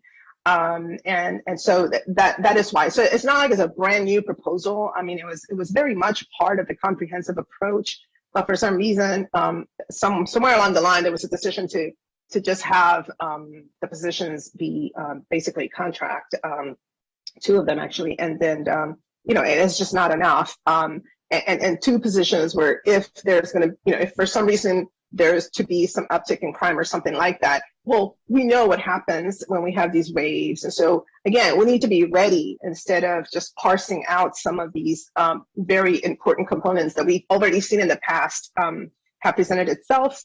And so it's not like it's a brand new proposal. It's just strengthening what had been discussed and what had been proposed. But so just wanted to clarify that. And Mr. Cardona. I apologize, I was muted. Good afternoon, everyone, and thank you for your question. Thank you for the acknowledgement. I always appreciate that. I know my staff really appreciate it because they're the ones that do the work. So I want to just acknowledge them first off. The second thing I just wanted to respond to Councilmember Rice, and that is that I do believe we're in good hands. I do believe, as Diego mentioned, the fact that we are looking to even restructure our current effort to come up with that more comprehensive strategy that can be sustainable and more solution oriented. Not to say that any of our recommendations, the initial ones, aren't solution oriented, but they can help us get to that point of doing the kind of things that Councilmember Navarro and Councilmember Alvarez had talked about is the way to go. And, you know, we're fortunate to have Gillian lead us in this good way. She's been a godsend. Don't know what we would do without her.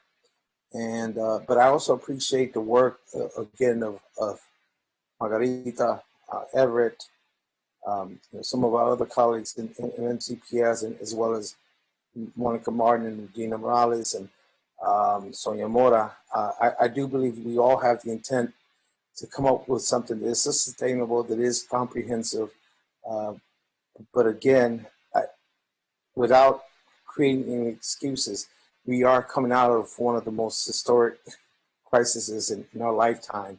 And as many of us are transitioning back, you know, we've got to do it in a way that we can also rest our mind, our spirit, our soul, and our way of thinking so that we can come up with something that's going to help. We understand the crisis. We know they're here.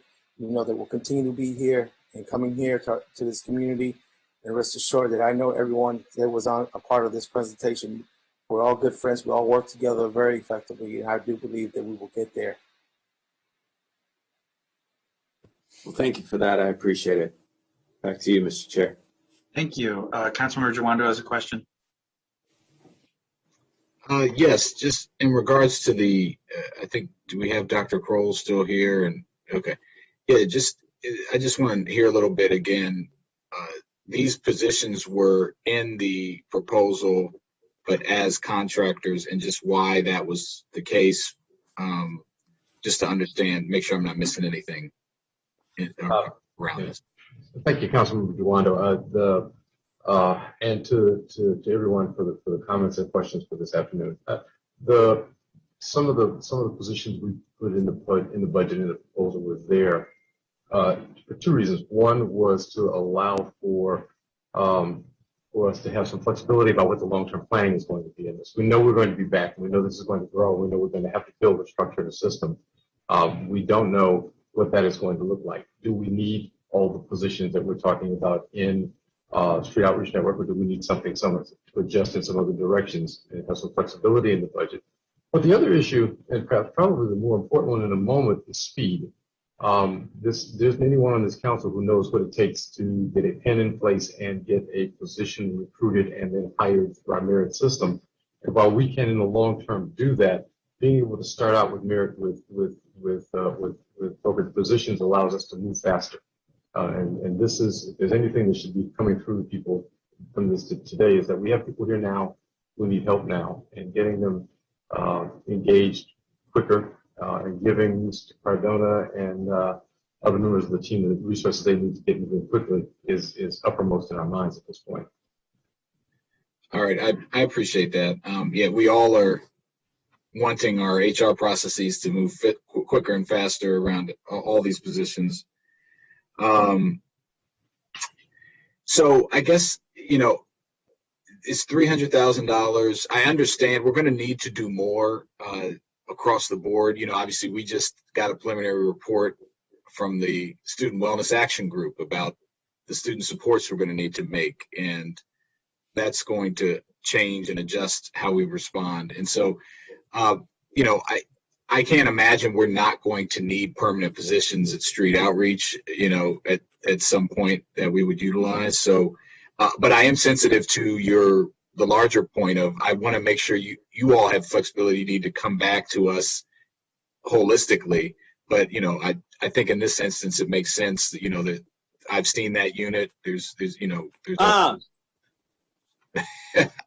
Greg, it's good to know no matter how old you are, you still call out for mom like that. Yeah. Sorry about that, guy. I actually saw your mom yesterday, Craig, or 2 days ago. I don't know if she told you.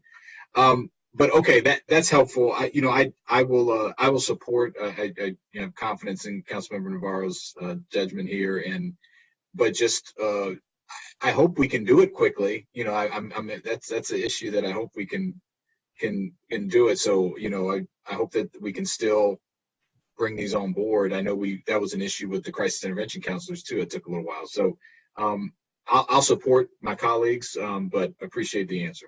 All right. Thank you. And thank you everyone for the presentations as well. I know I haven't said anything yet. This is a extremely important issue, and appreciate all the thought and work that's gone into this on every side. Councilmember Glass has a question, and then I'm going to bring up the rear here with some comments on this specific amendment. Councilmember Glass.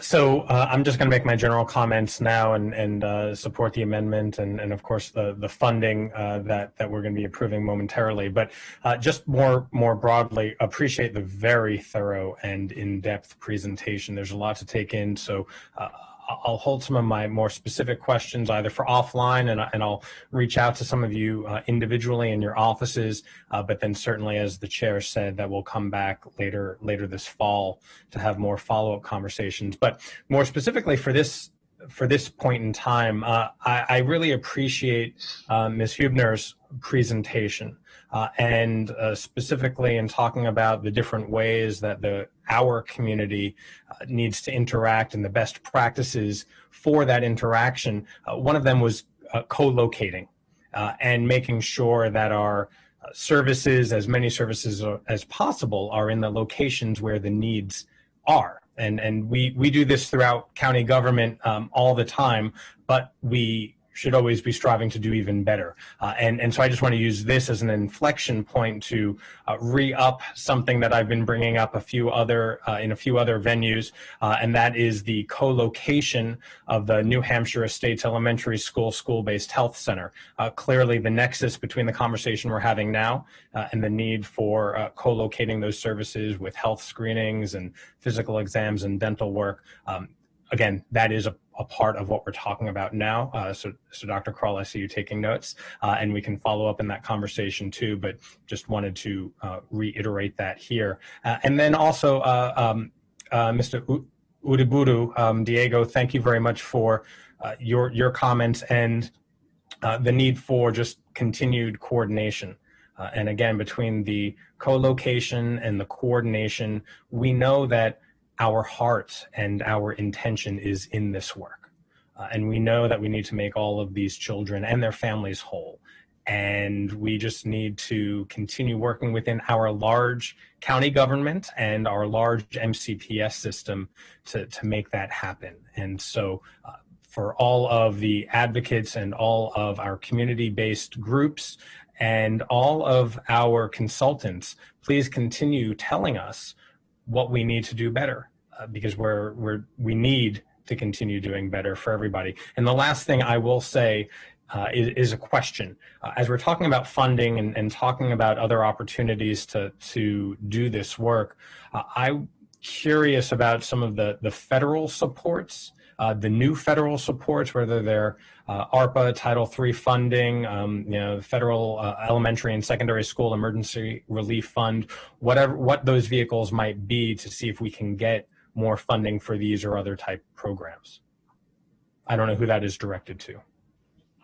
So I'll take a quick shot at it, just based on some of the things I know, and maybe Deb Lambert from Office Management Budget might want to weigh in on this. But the two things. One is just in terms of your comment about co-location, and to, I think, someone else's comment, I think Councilmember Durando's comment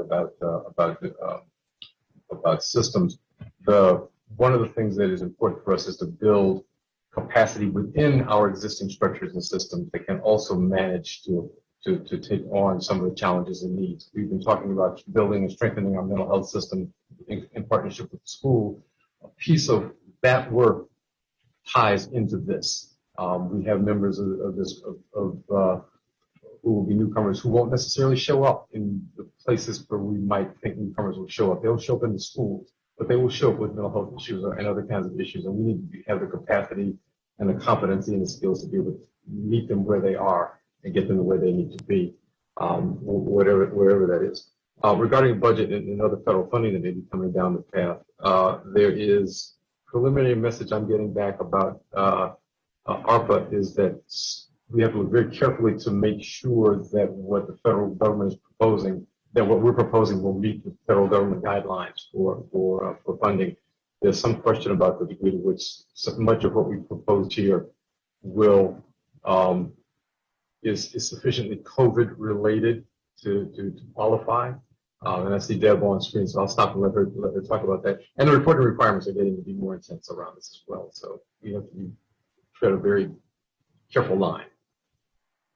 I would say this is Deborah Lambert from the Office of Management and Budget. Tentatively, OMB does not think that the ARPA funds can be used for this, but we're still looking into it. So it's not a final decision at this point, but right now we don't think so. Okay, I appreciate that, and also recognize that those federal guidelines continue to change and evolve. And I most recently heard President Biden talking about using ARPA funds for community safety initiatives, right? And so we'll see how this goes, especially as this national conversation continues. And we here in Montgomery County and the DC region do everything we can to keep reunite children with their families and make sure that they're healthy and safe. So thank you for this important update, everybody. I yield back, Mr. Chair. Thanks. Just a few quick comments regarding this specific amendment. So I really appreciate and understand uniquely the concerns of the timing it takes to bring on staff and the value that contractors can bring to be able to, as quickly as possible, provide direct service. We're all also incredibly and intimately familiar with Luis Cardona's team, the Street Outreach Network, and in his humility as always, I'm giving credit to where it's due, but a lot of it's due to him and his leadership. And so we all know that the Street Outreach Network is an unquestionably wise investment. We also know that transportation remains a huge barrier to access to services across the county for so many reasons, and is a critical component. And having been in the youth development field, like I think all of you have on these two committees at some point or another, when you think about it, I just thought about that. That's kind of cool. But, you know, it takes weeks, months to establish relationships and trust with these students, and then it takes years to reinforce it.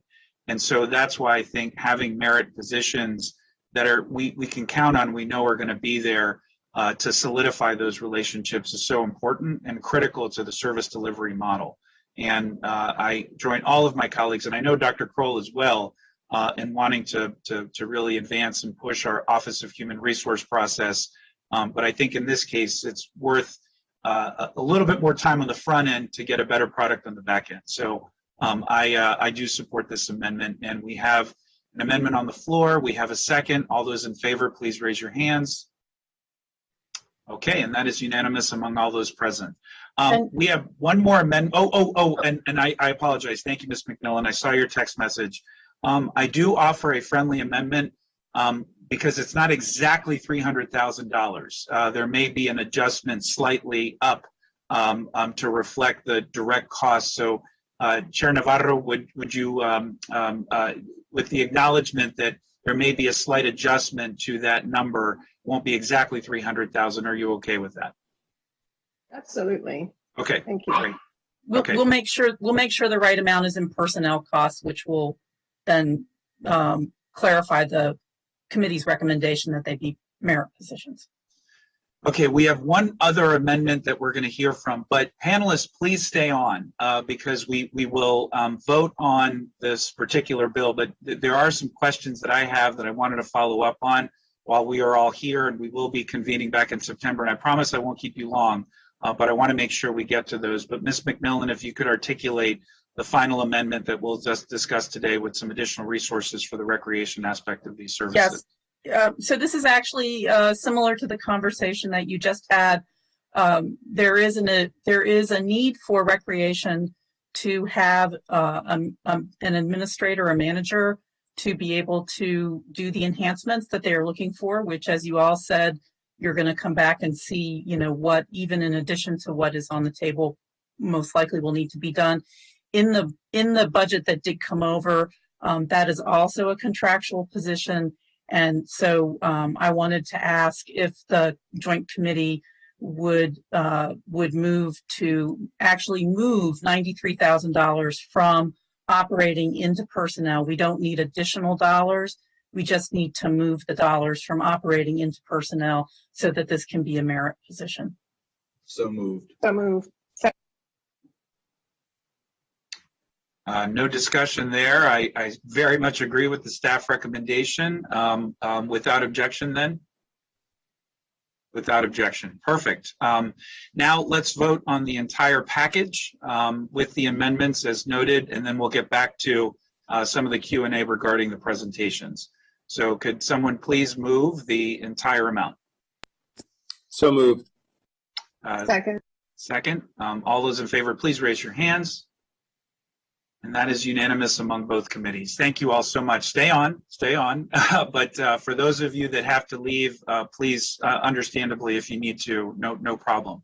So back to the presentations. And I want to thank everyone so much. First, Gillian, I want to note in your presentation, you highlighted it, but I want to stress for the public an important note in one of your first PowerPoint presentations, which is that a lot of these kids that are coming are not coming without their parents. Some of them are coming with their parents. That is a little bit unique from previous waves that folks have observed. Just wanted you to highlight that a little bit more, if you could, just to further expand on the circumstances in which we're seeing some of these students, just to provide some more context. Not all of these young people are unaccompanied. Yes, that's correct. It's a little bit more difficult to track the children who are coming with families, because if they don't go through ORR, there's no data tracking mechanism. So the data there is really sketchy. But one of the things, during the Trump administration, they were letting some children unaccompanied in and blocking everyone else. During COVID, the administration enacted Title 42, which was a public health protocol that pushed everyone back. Right now, those at the border with children under age 7 are generally allowed in. That's at the discretion of Customs and Border Protection.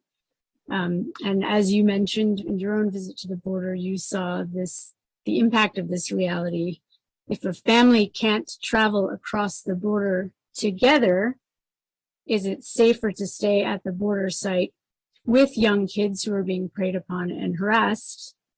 Or is it safer to send some of those children over alone? So you see kids who are over the age of 7 being separated at the border, even though the intention was for the family to travel together. So we're seeing, children who set off on this route, knowing that they're going to be crossing the border alone, are somewhat prepared. They tend to be older and they're psychologically a little bit more prepared. Those who are crossing the border at the border as a last minute decision are not at all prepared. And Right. so the trauma that they experience coming over is in some ways potentially even more profound. Yeah, that I saw that, and that was what I struggled the most with afterwards. It's what I needed to talk to somebody about, because it was just horrific. I'm going to yield to Ms. Navarro now, because I know she has a hard stop as well and still had 1 or 2 additional questions that she wanted to ask, and then I'll get back in the queue. Councilmember Navarro. Thank you so much, Mr. Chairman. So I just have some follow-up questions, and I'm wondering if I can either get them, in writing would be fine. And then also when we come back in September, just the status answers on that. One of them for MCPS on slide 25, school-based newcomer team. There was a description of front office ELL committee, secretary administrator. And I'm just curious to know, what is the plan to hire linguistically and cultural proficient staff, because this is going to be really critical as a component, as a basis for this response. So just would like to know, what is the plan for that, or if that's already in place, et cetera. Also would like to hear from MCPS about this notion of centralized approach versus the decentralized sort of METS approach, and whether perhaps we're ready for something a lot more centralized, maybe like a holistic center kind of approach, both in terms of best practices, but also in terms of resources. It seems to me that might be a way for us to be able to concentrate our resources better. And what Mr. Uriburu had requested in terms of questions, I also would like answers to those. The plan, the coordination piece, this is really a big issue. What is the plan for coordination? What exactly are we doing in terms of the whole gang issue? I think with Street Outreach Network, we've addressed it a little bit. The recreation, the positive youth development piece is so important. And then also would like to hear a little bit more about how MCPS is positioning itself to own this issue a little bit more, right? We understand that MCPS has to play a pivotal role. And so kind of understanding what's being discussed to do this in a much more holistic fashion, and thinking through this cultural shift as MCPS continues to be more and more diverse. What is different in this approach versus what's been done in the past? So those are some of the issues that I wanted to kind of understand, and then also how is MCPS projecting this into their budget, because it is true that even though what we did today is important, and if we're going to talk about something holistic and structural, we need to talk about funding and where is that money going to come from, and how is it going to be leveraged on both sides. So anyway, if I could get that either in writing, and then when we come back in September, prepared to talk about some of these issues. And thank you, everybody. This has been really amazing. Appreciate everybody's work around this piece. And sorry, but I have to go. Take care. Thank you, Councilmember Navarro. So we'll hope you guys are taking notes and can respond to those questions between now and our next session in September, and we'll elaborate on those responses in September for everyone. But first, to respond to Councilmember Navarro's questions. Thank you, Councilmember Navarro, so much for your hard work. Take care, everybody. Appreciate you.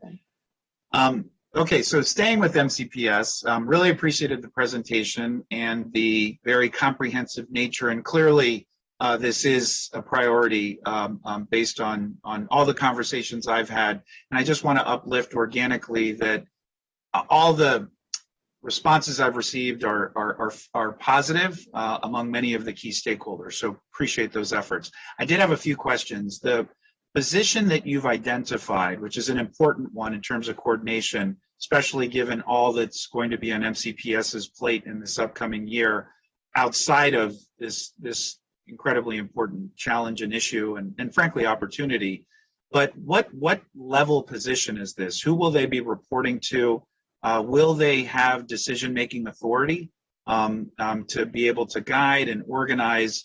Because as just an observation before you have the opportunity to answer your question, I didn't realize or focus enough on until the slide that every METS program doesn't have the same level of wraparound service, which is challenging because obviously if it's sort of the luck of the draw, I guess, if, depending on where the student ends up that's in the METS program, whether or not they're going to have access to directly within the school. There will be other services provided, but at least directly within the school, while you're the most likely to garner their attention, that's not consistent across the board. So I guess the coordination and the identification of those gaps within our existing systems is going to be really important, but somebody being in a position to actually be able to do something about it is even more important. So could you talk a little bit about the classification of position, who they will be reporting to, and then I've got a comment to make when you respond, after you respond to that question. Yeah, I'm happy to take that one. Thank you, Councilmember Alvarez, and to Councilmember Navarro. I did, like a great student, I did take copious notes on some of her questions, so we will be prepared to circle back. But to respond to your question, as far as the level of the position, it will be a highly qualified supporting service member. And what I mean by that, before there's any maybe negative connotation to that word, which I think there should never be, because we have many highly qualified supporting service members throughout our system, is that this particular member, I think your question was, what level would they be and who would they report to? This particular position would live within Student Family Support and Engagement, so the office that Margarita and I both support and work within. And that individual would report to an administrator within our structure. So decision-making capabilities, yes, absolutely, but it would be in consultation with their direct report as an administrator, which would include Margarita and myself. I appreciate that, and it's really important.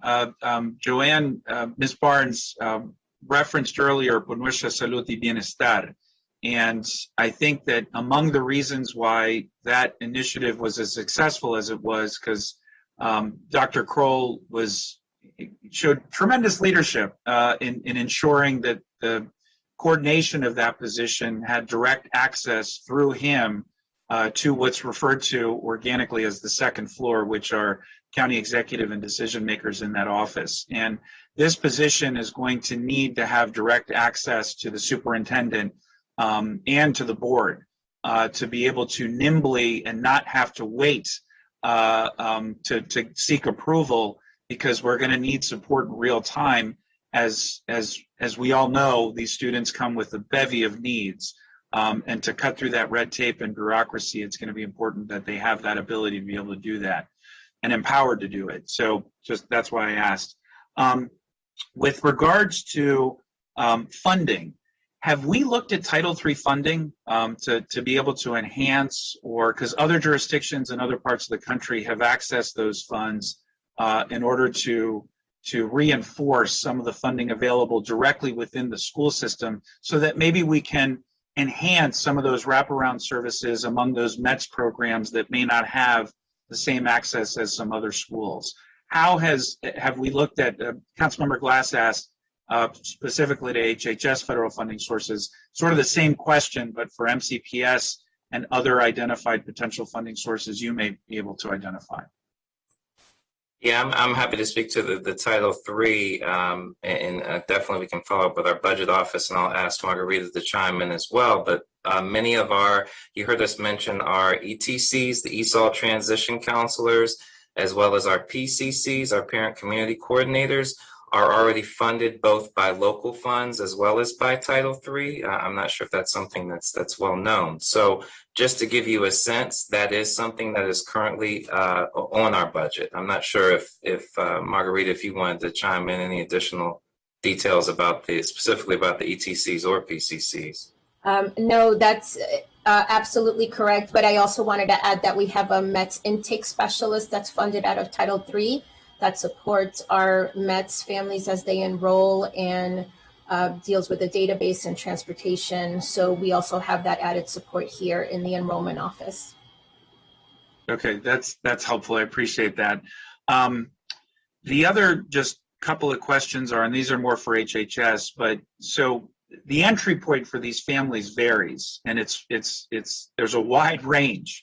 But this is a good thing. We're seeing a lot of them actually come to our hubs that have been established, and that, so people who are accessing other food security or vaccinations or other services are also, and so kind of going again back to something you said, Dr. Kroll, in the beginning, I think in the next iteration of this, as we phase in, broadening the scope of the other entry points, including faith-based organizations as well, who are important partners here through the services that they provide, Catholic Charities being a good example of that.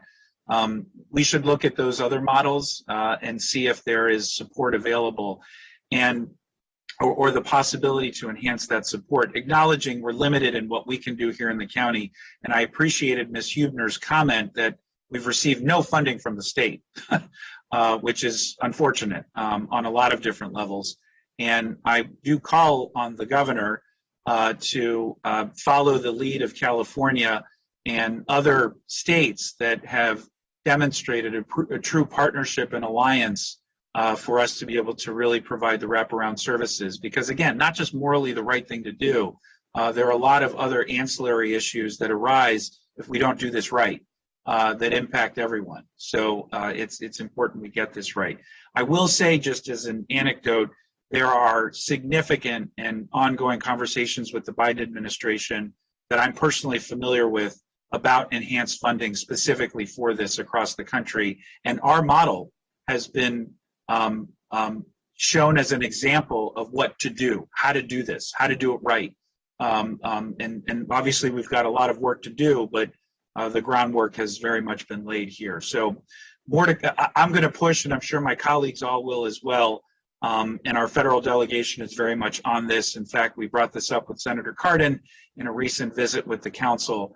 And so there is an understanding and an urgency at the federal level to get more funds. So those are just some, Ms. Barnes has her hand up, and then we're going to start to wrap this up. Ms. Barnes. Thank you, Council Member Albanaz. I just wanted to point out in your packet, as it lists the items that are in our budget, we separated our supports by the MET sites that had linkages, the MET sites that had wellness centers. There's a third category, both under case management and navigation, as well as under mental health, that's called other MET sites and community sites. Those community sites do, in fact, reflect our presence at the hubs. And I did not mention that during our presentation.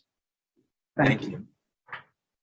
Great. Well, I think that we covered a heck of a lot of bases, and that was obviously a lot to process this afternoon. But, we wanted to give this important issue the attention it deserves. We will be reconvening at a later date, hopefully in September, maybe October, just depending on scheduling, as a follow-up to Ms. Navarro's questions, but also this concept, and this will be more for MCPS, of this central, as has been recommended as a best practice, the centralized location. Carlos Rosario is a good example in DC of a similar, not quite the same, but similar initiative. And I'm channeling my good friend Ana Sol Gutierrez, who I know is in the audience, who has been advocating for this for the better part of 18 years. And she's been right all along that this is something that we desperately need here in our community and would lift all boats. It would both provide better wraparound services to the families that need this, but also alleviate some of the pressure on the schools who are doing the best they can under challenging circumstances, to say the least, to provide what they know they would like to be able to provide to these students, but are not always in a position to be able to do so. So let's raise all boats here and really actively explore that model, which I know Councilmember Rice and I have talked about as well, and I know he's supportive of. So with that, thank you all so much. This has been great. I believe, Ms. McMillan, anything else? Nope. And I do want to thank both Ms. Nicole Rodriguez and Ms. Vivian Yao, who also played an important role in today's discussion this afternoon. So thank you all, and with that, we are adjourned.